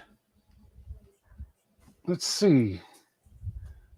I'm just trying to see where they show the A and B. So they show the A and B cables coming through the whole thing. Okay, so we have this one down. So all of these are going through. Don't pop back open covers. It's my own fault, these stupid covers. So these are going to go through, which is all the wires, including the end stops. Okay. Stop turning. Okay, there we go. So the end stops, we're getting close. So I've got to, okay. And so we have the end stops there. So those are all going through. Now we need the AB cables going through. So that's okay. I can just lay these here and I can lengthen them after. They'll pull through easy enough. Let's close, close, close, close. Man, a good view of the top of my head, isn't it? There we go. Now you just get a view of the belly. Okay.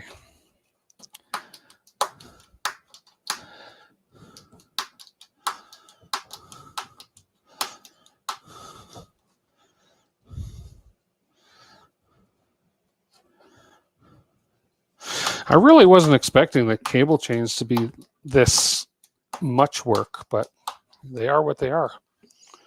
Okay. And so we have that. Now we got to push this other piece back on.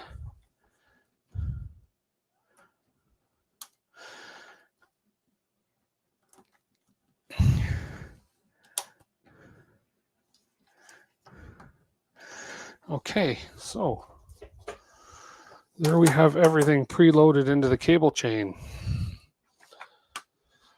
Whew. Okay, OC, take care. Thanks for being here. Let me get rid of this camera. This cable's kind of annoying right in front of everything. This is just my mobile close-up camera. Okay, so let's perhaps look from this view. Okay. So what we kind of got to do now is come in, mount this cable, mount. Oh, did I do that wrong? No, I didn't. Nope. So this cable is going to mount here. And then this one is going to come up here.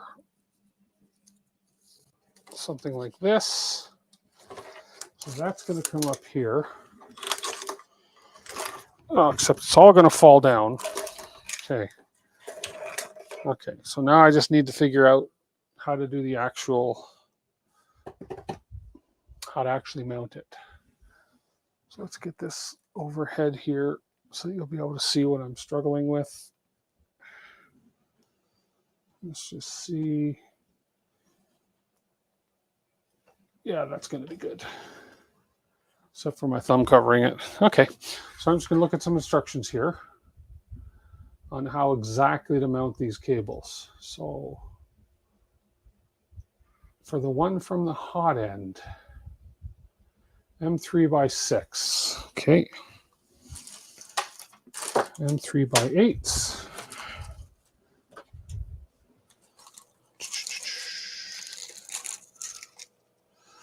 M3x6 Flatheads.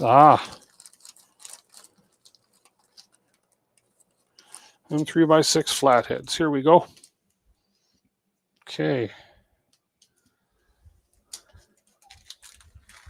Now, what are the tips of these cable chains for? Anyways, let's not worry about that. They have little, do I break them off? I'm going to assume not. These little tips, I don't think I break them off, or do I? I don't know why they're there. Anyways, I'm just going to, first of all, get this first one put on.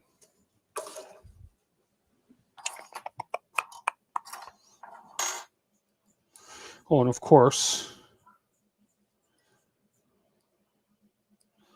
I picked the right one first. Oh, very cool. Well, I'm glad it's helpful. It's, you know, I'm probably struggling more than the average person would, just because I may not be the best at this, but hey. So I'm going to give you the overhead view here. I'm stepping on a piece that I dropped. There we go. So overhead, we're going to take this. It's not very bright, is it? But that's okay. So there's 2 holes on this, and then we're going to mount the cable chain to this.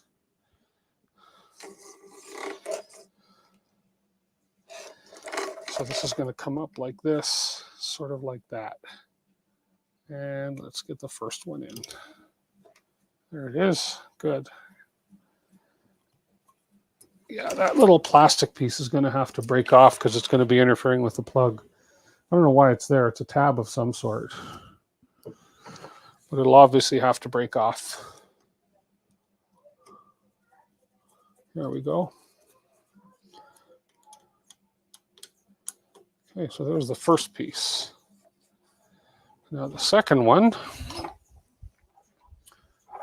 Okay, second one. So that's this. So we did this with an M3x6.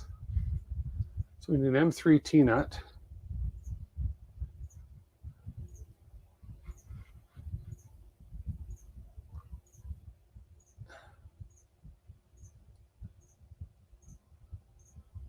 Controller board. Hang on a minute. YN stop. Blah, blah, blah. Okay, so we need an M3 T-nut in there for the other end of the chain. Why just one? Are we only attaching it with one? I guess so. Okay. Try not to let the whole thing fall. Okay, so let's get an M3 T-nut.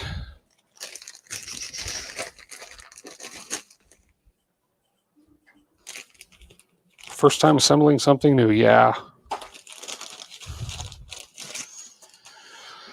I did the rat rig and it wasn't so bad. The Voron's just a little different. So we're going to put a T-nut in here. The Voron's just a tad different.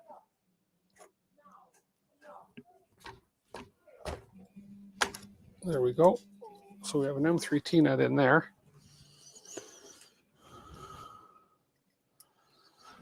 Okay, so this end, now maybe this little tab does stay there. I don't know. But this little tab, no, that's got to come off. Unless it goes under. No.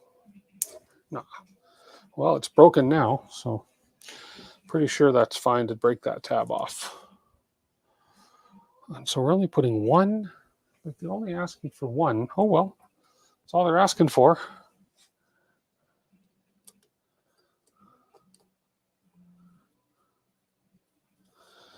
And I guess we'll just push it right up. As far as that'll take it. Okay, so let's just see.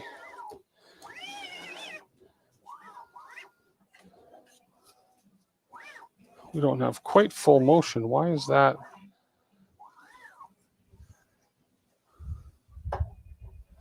Huh, I guess that's right. That's probably... Huh.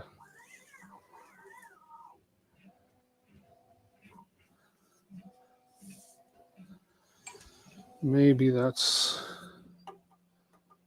got to come over a little bit more. Let's just see.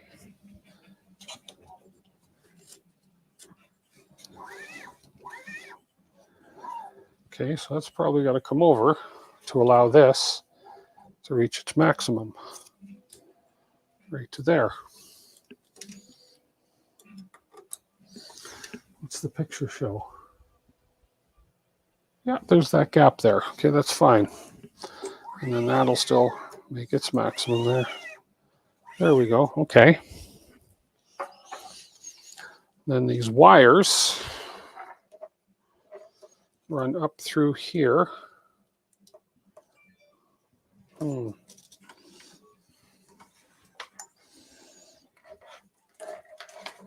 Let's see, did I do this right? We'll find out.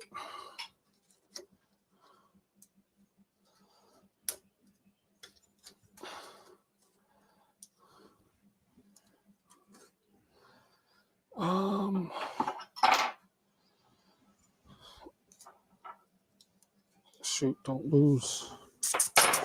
Okay, and now I'm just about losing my XY end stop plug. There we go. Can pull that out a bit. Okay.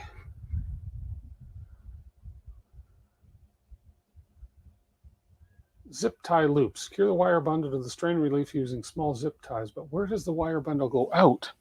The wire bundle can't come out this end. Okay, so this is going to slip down, obviously, and plug into there. And then this. Okay, so let's just get this one attached first. Makes things a little easier if I just...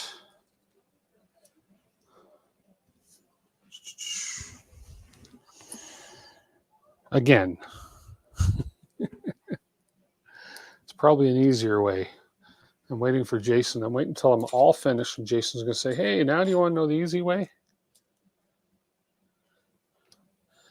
Even though I didn't wear that t-shirt tonight. Okay, so that's going to go on there.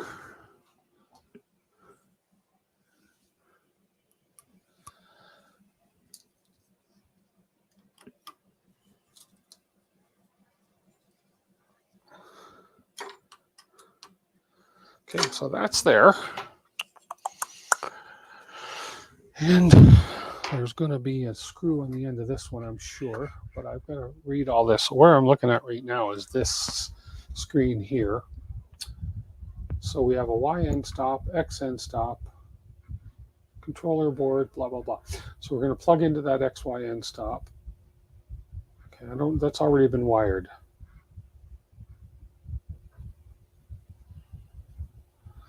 So we're at this stage right here.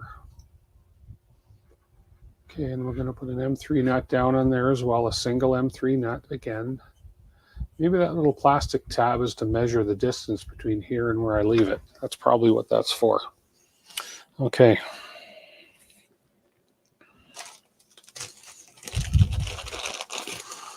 So let's just, before I get too carried away, let's slip this nut in here.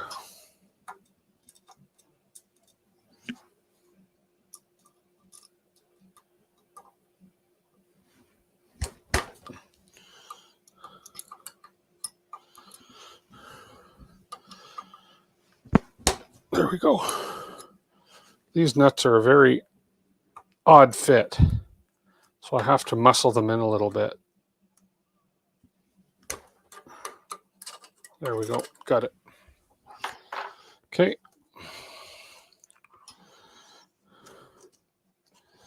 I'll get the wires all tucked away in a bit here.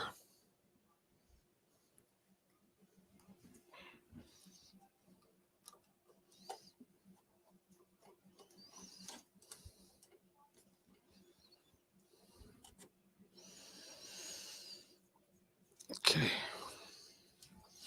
So there's that. Now let's just see the motion here.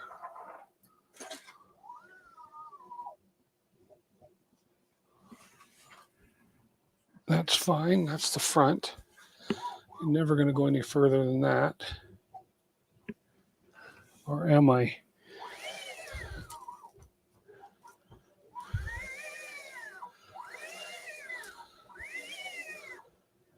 I should be able to just go a little bit further. So I'm just going to back this one off just a little bit. We'll slide it back just till I can hit the end stop. The end. There we go.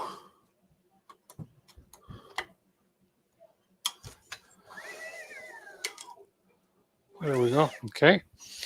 So now I've got to figure out the wiring here. So this, I just need to figure out the routing of the wiring. So we have the zip tie loops in this, which is fine. So this wiring is probably going to just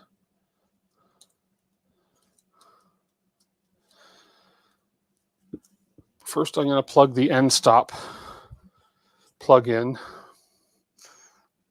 just to see where we're going with that. Okay, there's the XY end stop cable connected. It's just going to run up the back of that. These wires are just going to sit inside this, I assume, just like that. That wire cable loom is going to plug in here. And I guess these just sit open freely like this. Just going to double check again. And that's kind of what it looks like. There's a gap there for sure. And the wires are just going to kind of hang out. Okay, let me grab a couple zip ties. And if I'm wrong, I can always fix it. Okay, let's go up top first here.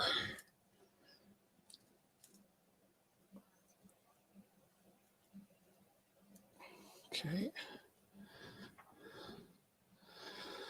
Actually, I'm going to come through. Let me think about this. We're going to go through the back.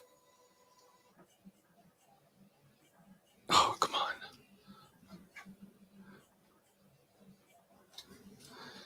Okay, then we're going to come thread it through, back through. Oh, man, make sure you turn it around the right way. Hate when I thread a zip tie through and I found out it's backwards, like it had to be flipped.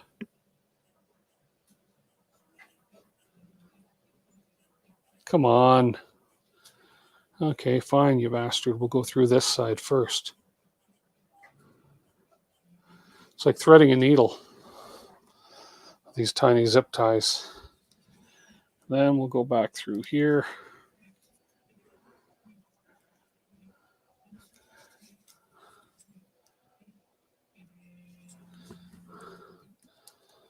Okay, there we are. Now we're around the bundle.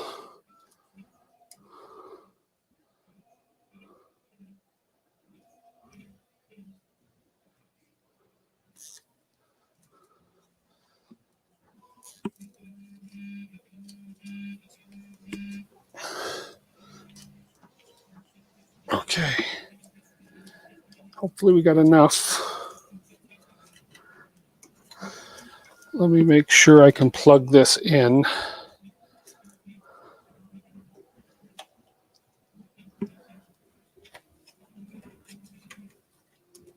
And I can. So that's plugged in on the back here. So we have enough. That's tucked in there. And then I'm going to zip tie the bottom one here. Here, I know what I can do here. This is probably going to be a better angle for you guys. Hang on.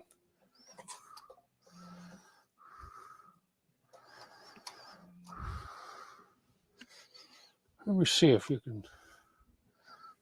Here. Whoops.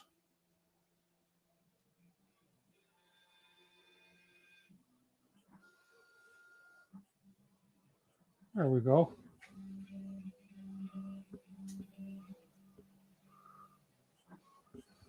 There we go. So coming out of here, we've zip tied the bundle that's going out, going into the cable chain up top here.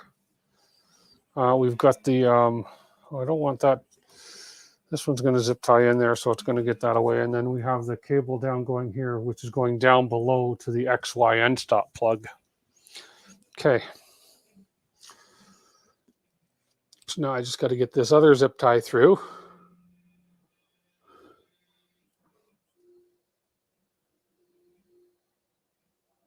Just got to find the hole. There we go. Okay. And then I got to come back through this other hole. There it is. Come up and around the cables. Easier said than done. There we are.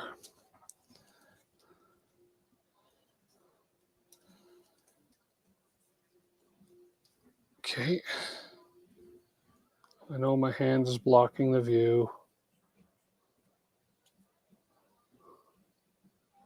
For a minute. There we go. Oh, that's twisted.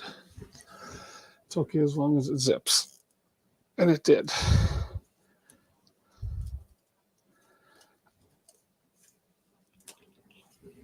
Just like that.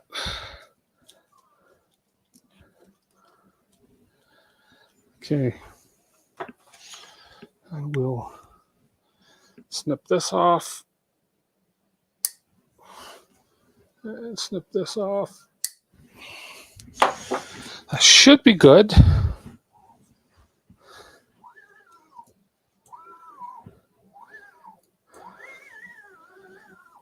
Okay. I think I'm going to throw a zip tie right there too.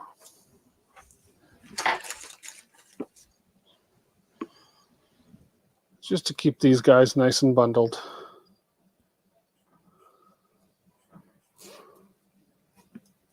Just like that.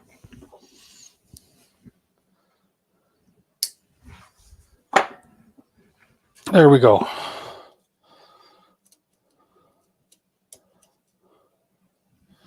And then these ones have gone down to the XY motor. They'll sit in just nicely like that. XY end stop, sorry. Okay, cool. Whew. Okay, so you can see on this view where we've got so far, we've got the X cable chain going, and we got the Y and the Y cable chain going. Looks pretty tidy, actually. It's pretty nice. I'm kind of happy with that so far. Now the Z. Now to Z. Oh, thank you. Okay. I'm winging some of this because the instructions aren't 100% clear, but a lot of it, I think, is common sense. So the securing the motor cables. Okay, so here's where we get a little bit complicated. Oh, tell me I printed those parts. I don't recognize those parts. Here we go. Here we go again. So I'm on this page here. So we're looking at the back of the printer here. We're going to insert an M5 T-nut and an M5 bolt. That part, why does that part not look familiar?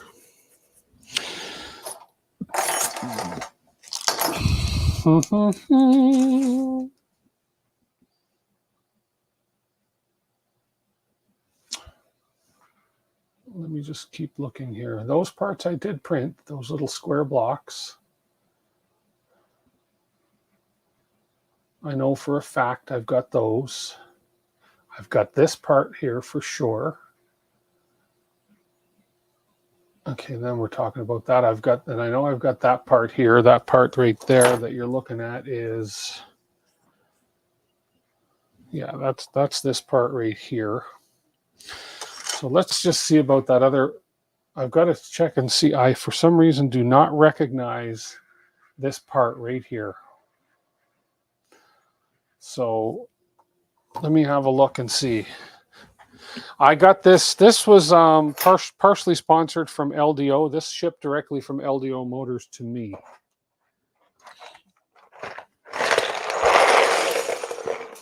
Oh, hope that wasn't important what I just dropped.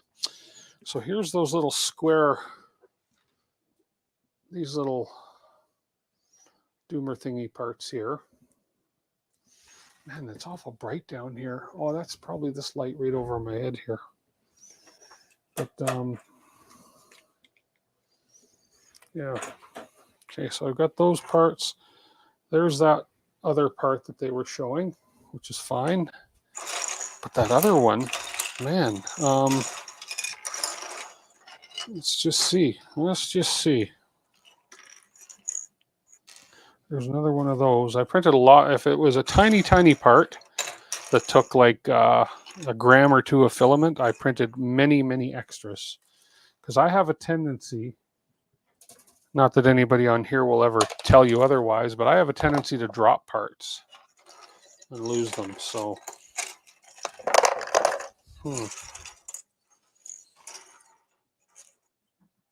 I don't see.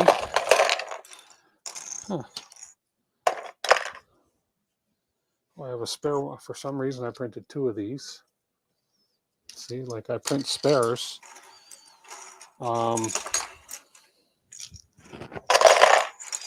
just see. I don't see that part yet. I'm going to keep looking. I got some black parts too.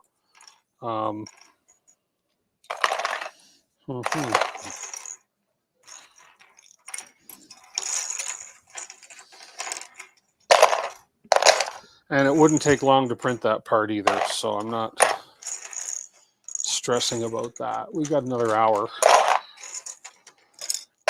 Okay, so yeah, it's not here.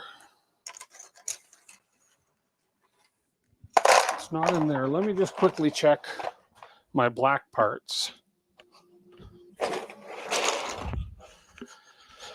Most of these are spare parts. LDO from across the pond, yes. It's not that.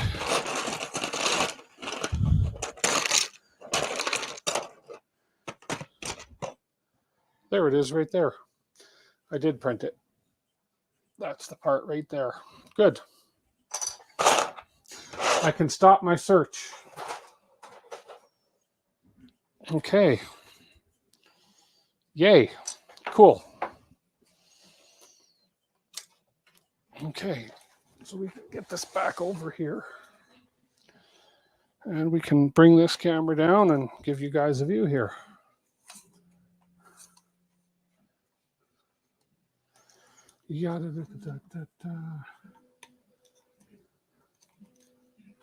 Okay.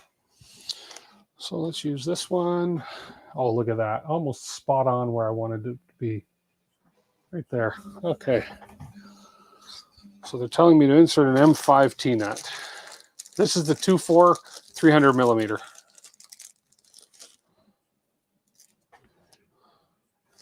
So M5 T-nut in here.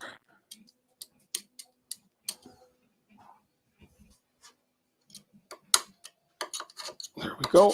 And then we need an M5 by 10. M5 by 10. I like it when I don't have to search for anything. But they want button head. Oh yeah, this is a button head. Cool. Okay. So we screw this in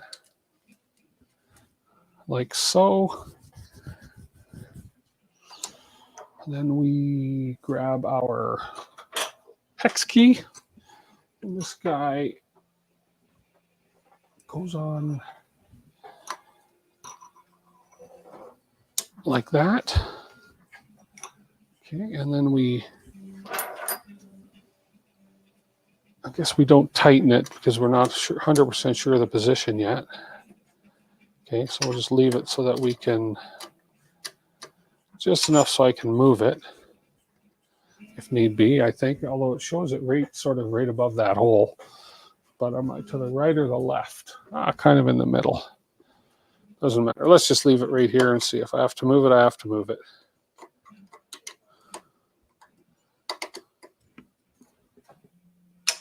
Okay, there we go.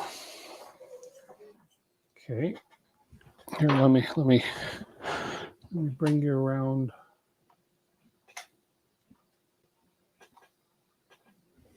right to there. Oh, come on. Why are you so loose?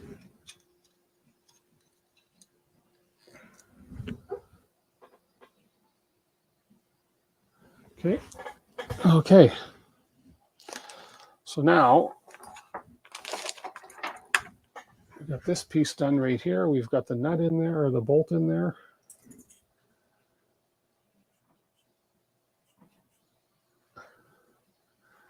Cable chain comes up top. Oh, wow. Okay, so I need an M3 by 10. This is the top. That's the bottom piece. And this is the top, which is going to go into, I see, okay. Okay. Okay.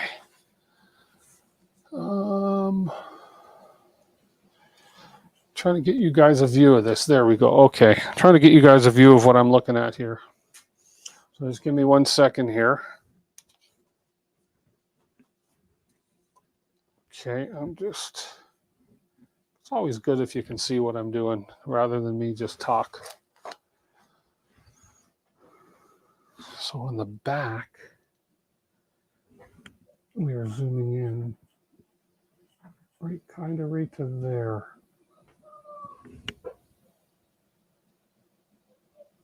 Right to that piece right there.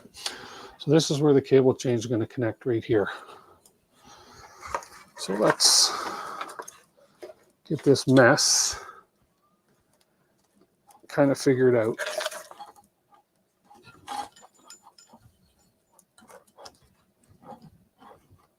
Okay, so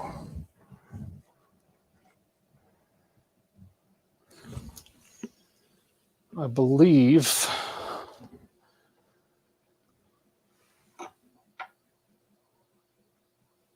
M3 by 10 flathead. Okay, let me find out. I believe I need to put a heat inset in this. That's probably one step I missed, so it makes sense that it would need a heat inset.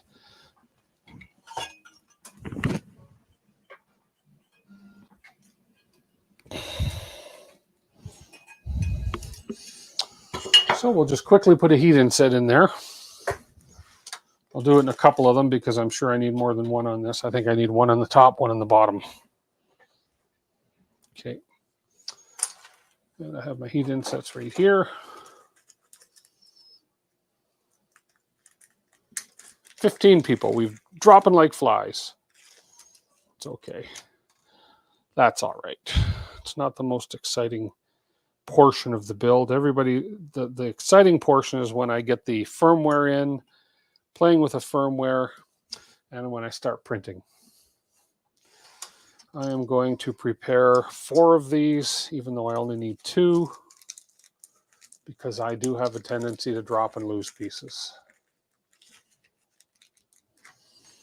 So we'll just prepare 4 of them. I'm all about the spares. Let's do this while that iron heats up.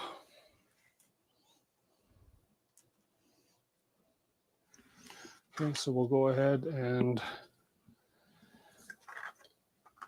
press this in. This is going to get a little warm in the fingers.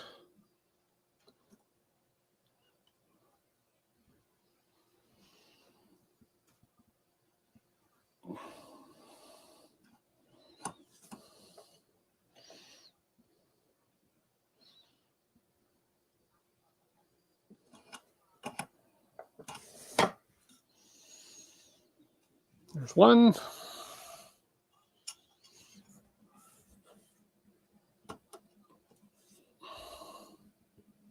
Oh, you're still there, Jason? Good. Have I made any major errors that you can see yet? I think I'm doing this all okay. I think I'm reasonably doing everything right.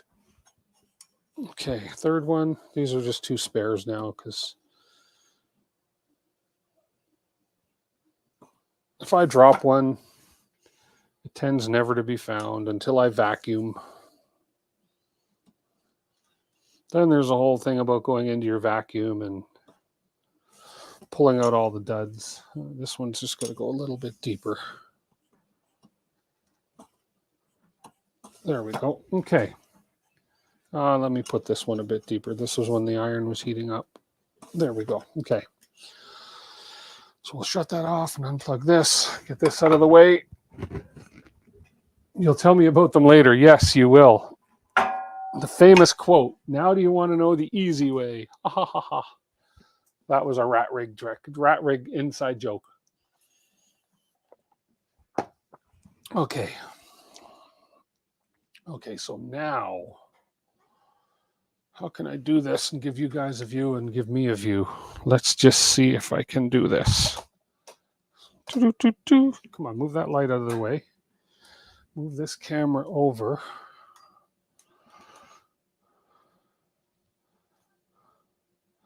I don't know if that, maybe let's lower the whole X gantry a bit here. There we go. Let's see if that's, you can get a little bit of a view right here. We're still looking at this same spot. So we're going to come in from behind with this. I need to find those tiny M36 flatheads.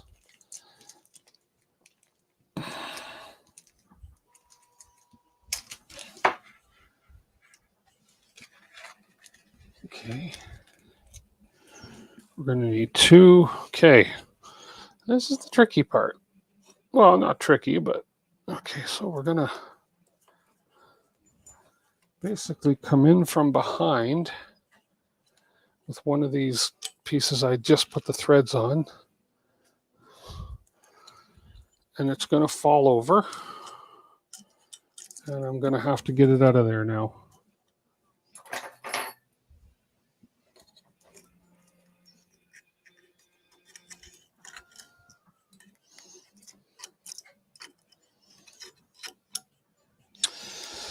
I'm going to switch this just because it's going to make you dizzy if I don't. I just have to come back. Oh, it fell way in there. It's in by the Z motor. Come on.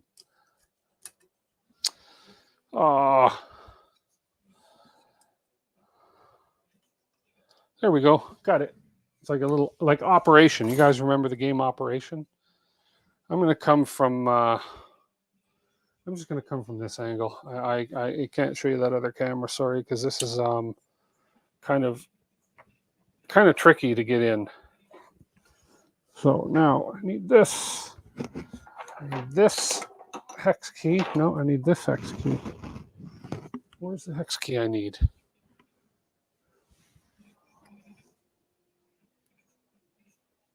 That's not the one. This one. So we're going to try and get the screw on the tip of the hex key whilst holding that gold part in place. Now we have to hold this gold part in place, get the screw through the hole whilst holding the wires out of the way, like so, come down, and successfully, come on,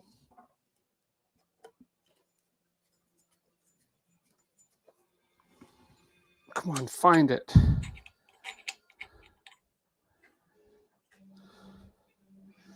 No.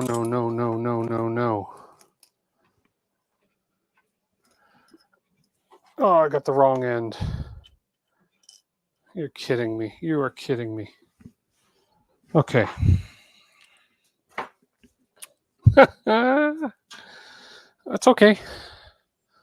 It's the wrong end. I don't know how I did that, but I think all I have to do is, because this has got to go this way, because this is going to go like this down, shaboom. So I think all I got to do is flip. What just fell? Oh, just one of those screws. I think all I have to do is pop this off, hopefully, and pop it on the other way. Actually, it might be easier. This is where, I think this is where Jason might have said, now do you want to know the easy way? It might be easier to leave this piece off put it on, and then pop this back on. We're going to try that. We are going to try that. Go around the belt. Oh, really?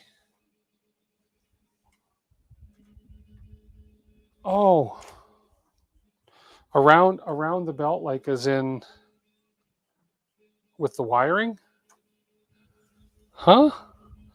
Don't tell me that now. If you tell me that, the stream is over. Oh no. Oh no. Like always, he's right.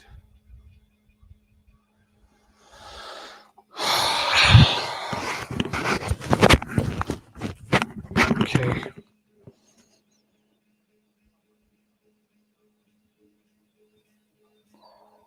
Jason, you are right.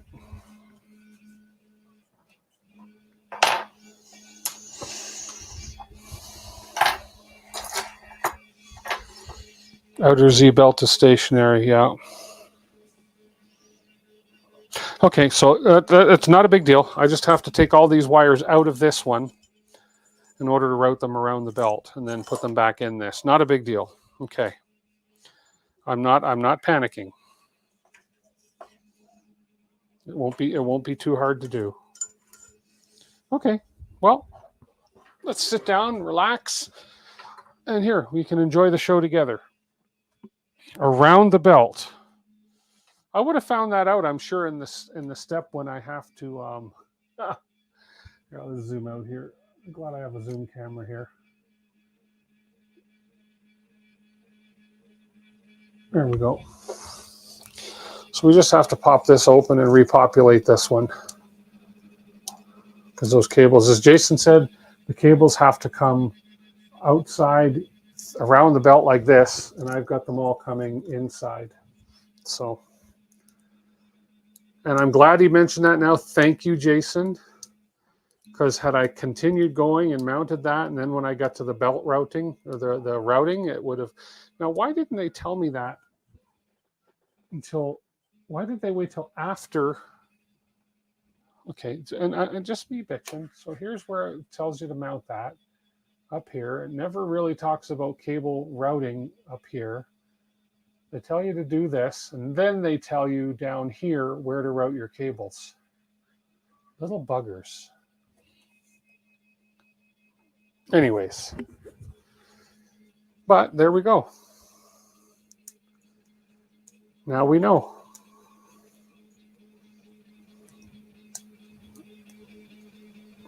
Can you hear the buzzing in the background? That's my rat rig doing top fill on my job. Filament doesn't sound wet anymore. Maybe it was just the outer few layers of the filament that were moist. It's PET G that I'm running. But that's awful loud, that buzz. It's probably a vibration. There we go. Okay, so let's go ahead and take the cable chain right off altogether.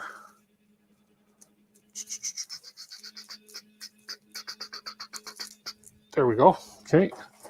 Now we're able to route.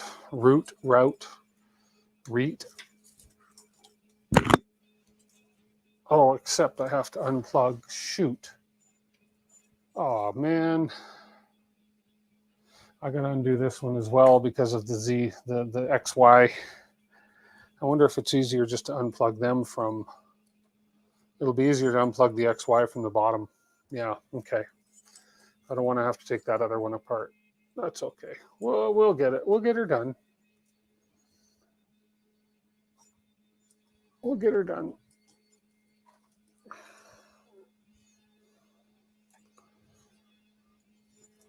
Okay, so this is the hot end bundle.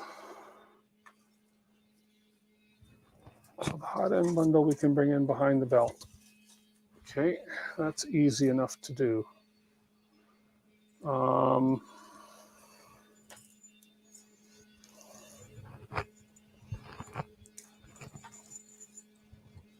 AB motors.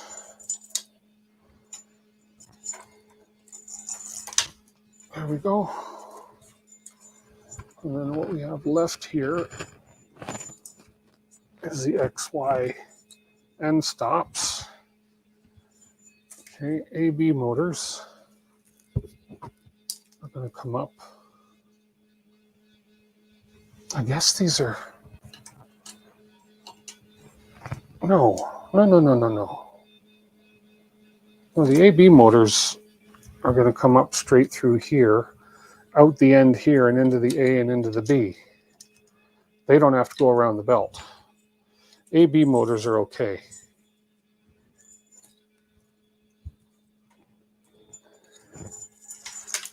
It's the XY end stop. I'm probably better off to unplug that from the board. From a scale of 10 to 10, how much fun am I having? Do I have a wire cover that sits on top of the motor mount? Or is that not used in the R2? A wire cover that sits on top of the motor mount here? Yes, this one. You mean, you're speaking, oh, how does it route? You're speaking this piece right, that piece right there. And I'm trying to see how that sits on there. Yeah, that's kind of sits just over. There's two holes. Yeah, that's what these two holes here are for. That sits there, kind of like there, and that sits kind of just like that. Just kind of like that. And then the wires are going to go underneath it. So these would come up, and then this would go like that. Like that. And then, but I've got to, that's what you're meaning.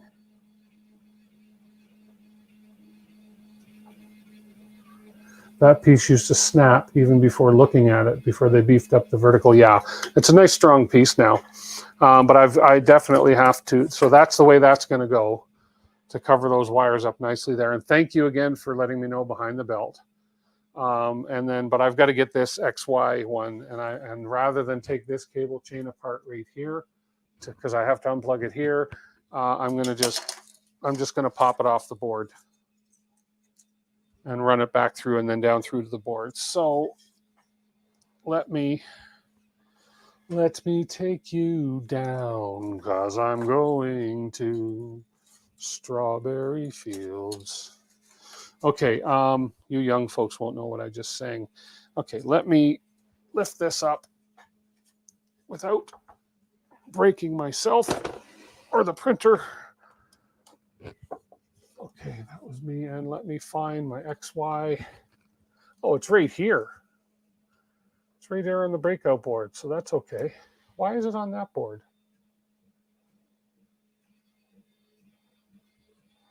Is that, did I plug that in right? I must have. XY end stop plugs into that. That doesn't make any sense. I don't think I have this plugged into the right spot. Anyways, doesn't matter. That's not what's important right now. I can look that up after. Okay, I'm going to tilt this down again. Okay, there we go. Hey, Mike. And Zenbender, hello. I didn't say hello. Hello. Okay, so the XY end stop wire can now come up through here and around the back of this with these. And it can come down. Did I just bang my camera? I did. Ay, ay, ay. And then they can come down this way. Okay, there we go. Now we're okay. So now I can go ahead. And then we got to make sure that these AB motor wires come over this extrusion. So now I can go ahead and, oh man. Okay. Okay, we got 25 more minutes for me to do something. But I think at this point I'm going to, what's the best way to do this right now? Okay, let's have a look at this. So this is going to go on here. Okay, so let's go ahead and insert all the wires into here right now. We have to leave enough. Okay. Those of you that ask if I'm having fun yet, yes, I am having fun. Though this is, I got to admit, the cable chain part here, I got to zoom out a bit more here so you can kind of see what I'm doing here. Let me just do this, and that way, and there we go. There we go. I got to admit, the cable chain part's a little more challenging than I thought it would be. So this is going to want to come out this end, like this. But that's okay. I mean, you know, there was a point in my life I would have been frustrated to no end by now and given up on the whole thing, but that's not me anymore. That's not me anymore. Okay, come on. You can run down like this. Come on. Better yet, if I just take these guys and get them out here, and if I start closing these,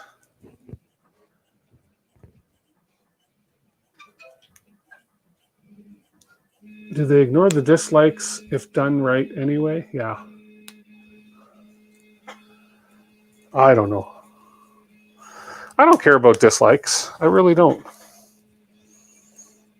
I'm not out to please people. I'm out to have fun, and I'm out to entertain.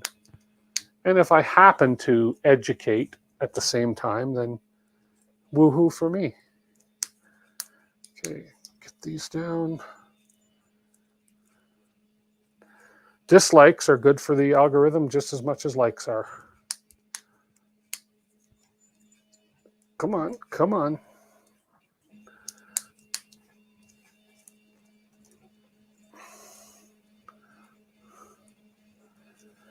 I mean, but who can't like watching somebody like me struggle? That's blurry.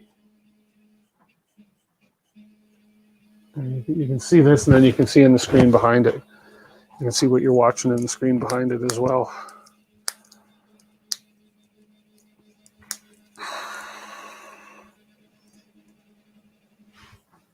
Okay, a few more. We're almost there.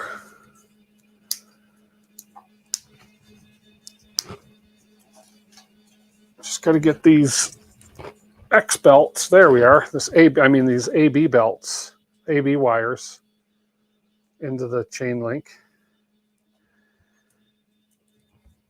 Come on, come on. Last one, last few. Got it. Okay. Now we pull these, and that is going to go. Okay. Now, thank you, Jason, for pointing that out. I really do appreciate it.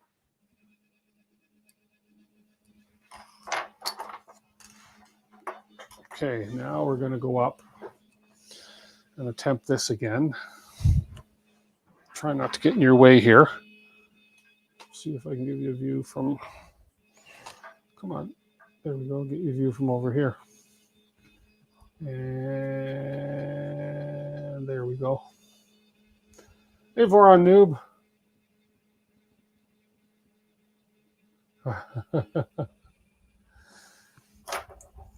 I do entertain very well, don't I?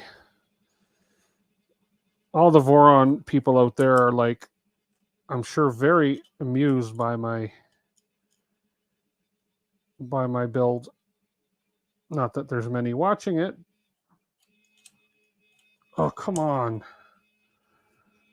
Man, you have to have tiny, tiny fingers to get this piece in. Actually, if I slide it in from here, there we go. And then if I replace it with this hand, there we go. And then if I take this piece, I'll do the top hole just because that's kind of what I think should be.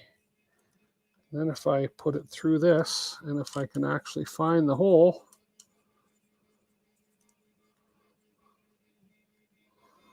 come on. Oh, and I found it. Look at that. Yay. Okay, so now I should be able to. Ouch! That was my toe.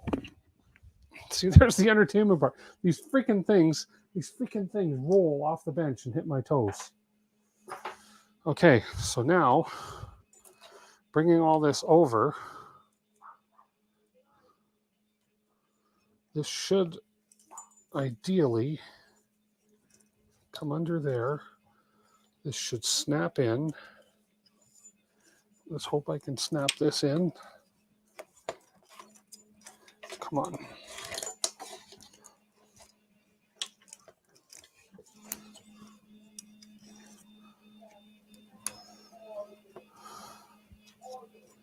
Come on.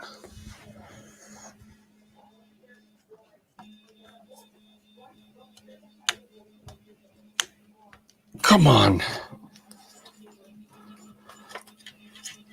Did I put that on backwards? I think I put that on backwards. Fusion 360 CAD designs, and I had 5 iterations and 10 restarts from scratch to design and print a simple buck converter. Well, cool.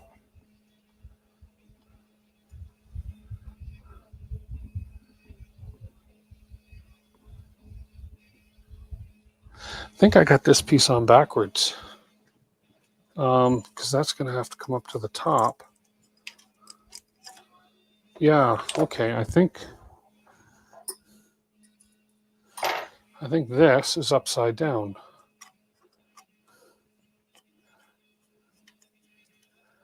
Maybe. I think if that's like that, then I can come on here.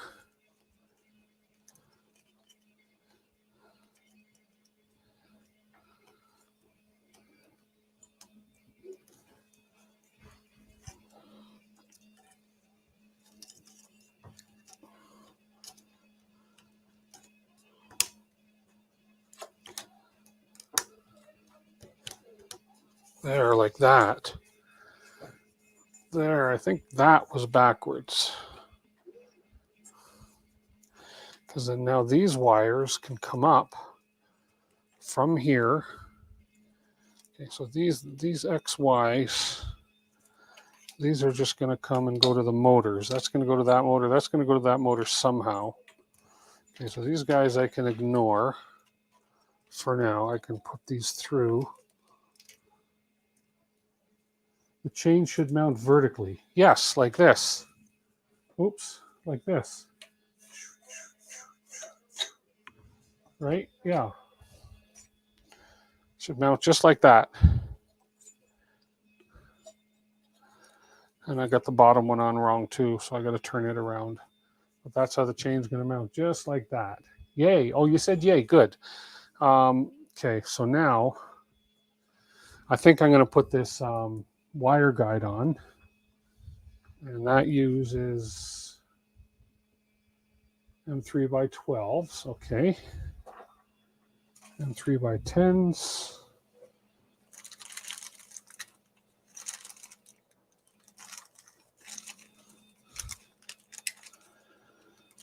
I had trouble finding M3x12s earlier.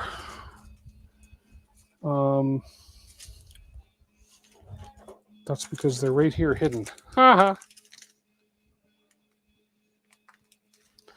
So let's turn this around. Let's turn this, let's move this camera right to there. There we go. And we're going to focus on this little part right here.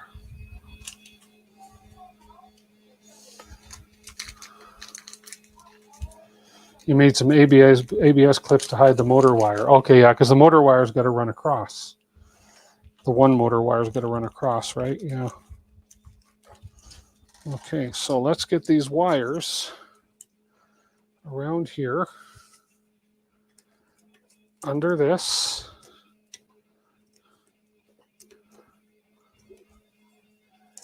And just like that, except they got to run under. There we are, just like that. Okay, let's get these M3x10s in.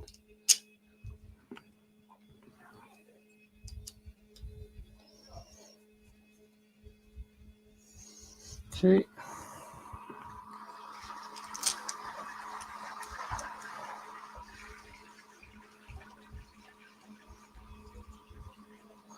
There we go. Awesome. So really all you see here is just these little wires coming out of the chain, but they come behind the belt, through here, down under here, and then up into the cable, up into the chain. And there goes my hex key on my foot again. Okay, cool. Now I just need to, on the bottom part here, down here, come on, focus. Ouch. Ouch. Hurting myself big time here. There we go. Sounds like the rat rig just finished my prints. There we go. So I have to pop this guy off. And put him on the other way.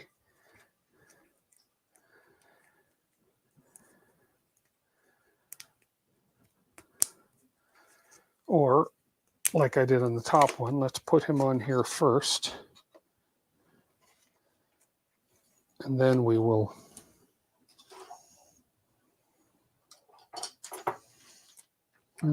go ahead and pop the cable chain on. It does, Mike. I don't know what it is. I just have a habit of dropping crap. We'll put that on the bottom one. Okay, so we're going to take this little tabby thing, doomer thingy, plop it in this here, and try and find the hole.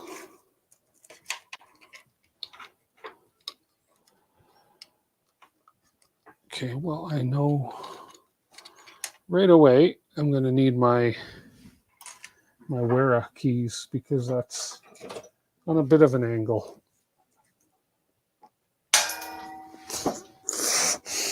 There goes another hex key. Fortunately, my foot is... What the heck else is down there? Where did that even go? Anyways, my foot wasn't in the way that time. Oh, man.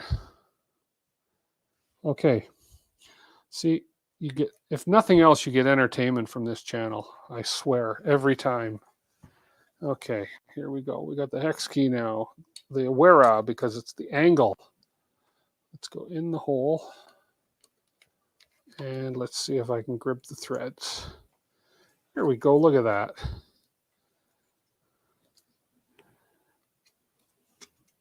And then now let's see if I can't get this chain in.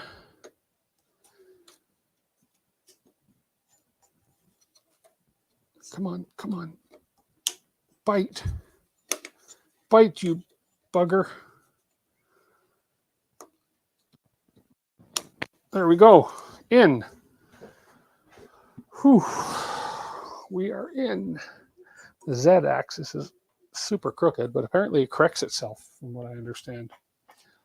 Okay. Now we just need to... So this one was the one that's got to go over to this motor, so we'll just plug this in here. We'll figure out the length in a minute. So that was the right motor, the one with my purple tape. Was this motor, so I can pull this one back. That's that other wire. I can pull those back down. Let's plug in this Z motor, or the AB motor, A or B. I don't know what this one is on this side. Doesn't matter to me. We'll get rid of the tape because I don't need that for identification anymore. Okay.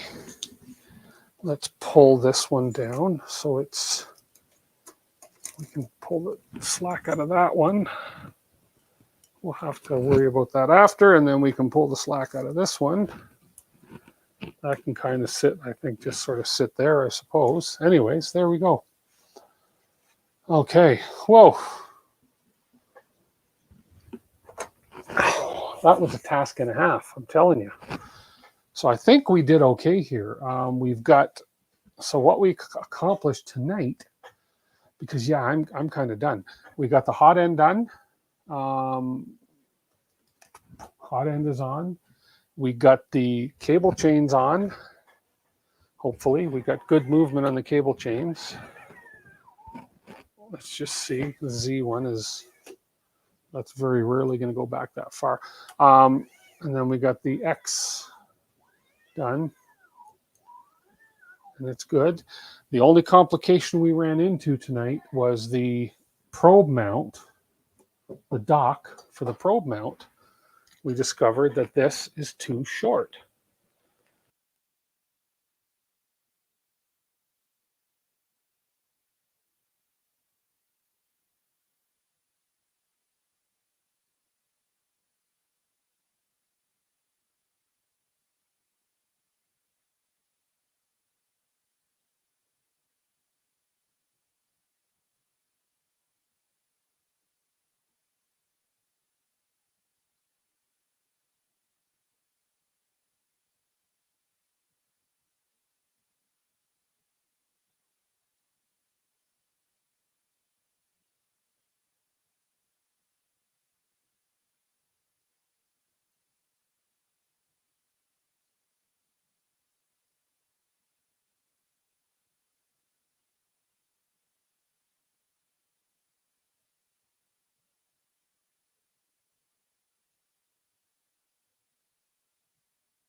Can you hear me now?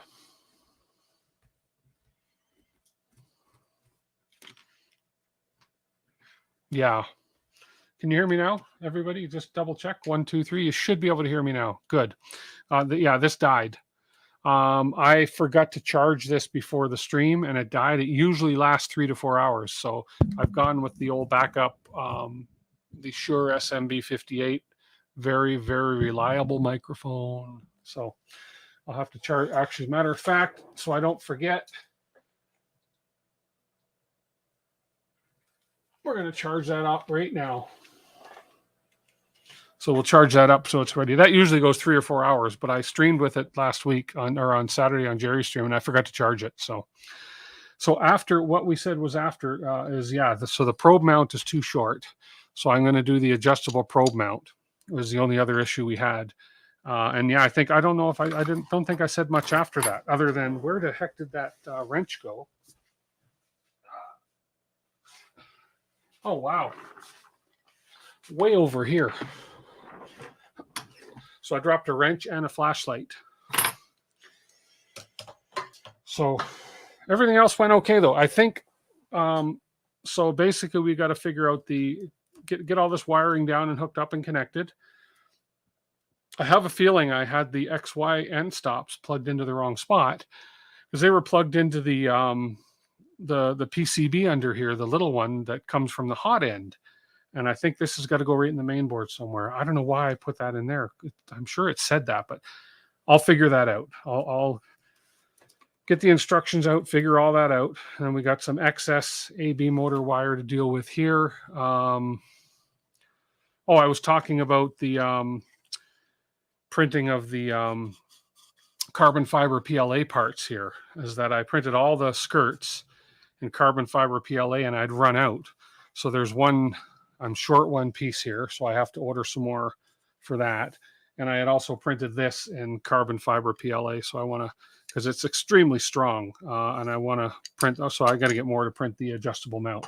Hopefully I can get that in and printed this week so that we can get that clicky probe hooked up and going. But I think other than this, and I'm just trying to check what else has got to be done next, because after this section they talk about the covers, but I got to get the LEDs put in too. So I want to get my LEDs put in. I've got LED strips. I don't know if they're the best, but let's see. So these are the LED strips that came with it. So with the kit.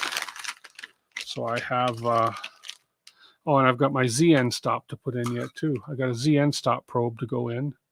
I've got my accelerometer to go.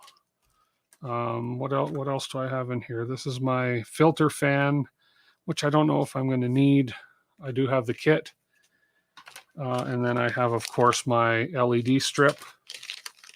And I got to figure out where these go exactly, but we have 2 LED strips that came with the kit too. So just, these are tape on, stick on LED strips. I assume they're going to go on the inside of the extrusions on here. Or no, there's no, I don't have a lid. I'm not enclosing this, I don't think. Or do I have a lid? Anyways, we'll figure out where these go, but we got to do some LED strips yet as well. So a few things to go yet, but made some good progress. We're on, this is the 10th stream for it. And I think it's been okay. Yeah, I forgot there's a Z probe to go on here yet too. Or is that taken care of by the clicky probe? I don't know. We'll figure that out. Anyways, yeah. Oh, there's actually, oh, it's a probe switch here. I get it. And then the gantry comes down, and the gantry is what's going to, no, what's going to hit this? Anyways, we'll figure that out. We've got a Z switch here, a Z stop right there. And then this is, the wire's going to go from the Z probe into here. So we got to wire up the Z probe and all kinds of funny things. Nozzle probe is still used. Oh, okay. Okay, cool. I guess I've got to figure all that out and that's got to be hooked up yet, and a few more things. So, and then we got to, of course, finish. This is supposed to go somewhere. I missed a step here. I still got this piece. Let's see where that was supposed to go. Boom, boom, there. We got that top and bottom. Oh, okay, that is to. Okay, this piece just goes. This is just going in here to hold the. This piece goes in behind to hold the Z cable chain from wobbling and too much. So it goes there to stabilize the Z cable chain. Okay, so we'll put that in next time too. So we got a few things to do, but some good progress. It actually looks like a printer now. I kind of like it. I'm kind of happy so far. I love the gold, and I like the gold and black color. I know this is in the way. This is a pain when I have to pull that microphone down, but hey, it's a backup. It measures the Z of the nozzle. Clicky measures the bed, and then it does the math. Nozzle probe is used so you can change from old worn out nozzles to the new, and it will not make a difference for you. Oh, cool. Okay. Goes at the bottom of the Z chain. Yeah, that's at the bottom. No, it goes on the rail here, right, Jason? It goes right in here according to the picture. Or does it go at the bottom? No, yeah, in the rail right here. Looks like it. Yeah, to keep it from moving side to side. So surprised I don't put one on each side. But yeah, I'm going to hide that Z motor cable in behind here too somehow. That other, or the B motor, A motor, B motor. I don't know my A from my B. So anyways, that's what you meant. Yeah, I know you meant that. I do. So let's just real quick. I wasn't, and I just knocked the camera over. See, everything, gravity here. Camera fell. Stay put, camera. What are you saying there, Zen? You can also change tool heads out completely, and because you have a nozzle probe, it won't make a difference. Just change and print. So does this, is the nozzle actually comes and touches this? Is that what it is? Okay. Oh, so that comes and the nozzle comes and hits this. Ah, okay. I thought there was something else I had to put on there maybe.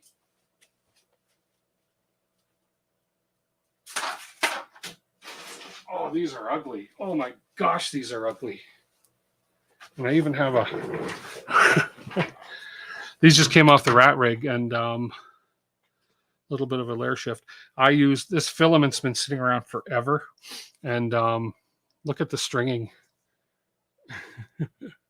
It was like snap. It was like, I thought I had a bowl of Rice Krispies at one point. It was snap, crackling, and popping so much. But the stringing, and also I didn't. It's an ugly, awful print. It's terrible, but I forgot I had put a 0.6 nozzle on there, and I haven't calibrated the hot end. I haven't calibrated anything for a 0.6 nozzle. So, but these are definitely stronger than the ones that broke, the ones that fell. These, I might even use these. If I can get the rods through these, I'll use these. I don't care how ugly they look. They're just there to serve a purpose to hold the shelf up. But my goodness, that's ugly, ugly print. But that's what I get for not drying filament. And I knew it was going to look like crap, but I just thought, let's just do it. But there's a slight layer shift, but it might still work. So we'll see. But yeah, I got to calibrate for a 0.6 nozzle. I totally forgot. Anyways, Clicky allows you to change the build plates and just print. Oh, that's very cool.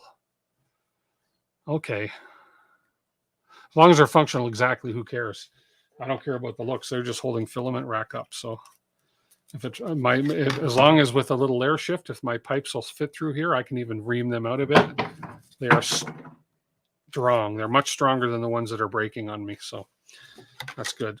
Anyways, there we go.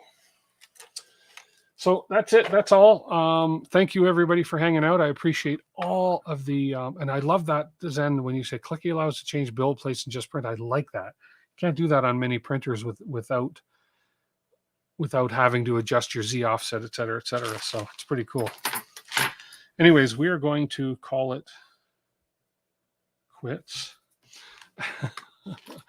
So we had everything happen tonight. We had a lot of gravity happen. We had a lot of little issues and stuff, but that's okay. That's what it's all about. Even the microphone died, but good thing I had the backup. So thank you, everybody who's watching and who watched. Hang on, sorry, wrong camera. Oh, and look, we have a frozen camera too. Why not? Why not? Let's just make it, make it 3 for 3 for the night. So we got some good progress. Thank you, everybody. Thank you for the tips. Thank you, Jason, for preventing me from making certain mistakes. I appreciate it. Oh, that's very cool. Yeah, thank you for everybody for watching. 19 is still hanging out here, so I much appreciate that. So we'll catch you guys next week to continue this. I may do a few little things between builds, but I want to get this up and running. I'm anxious to start getting firmware and everything put on it, so we should be good. So everybody have a wonderful week, and we'll catch you guys all next week. Take care, stay safe. Talk to you later. Bye for now.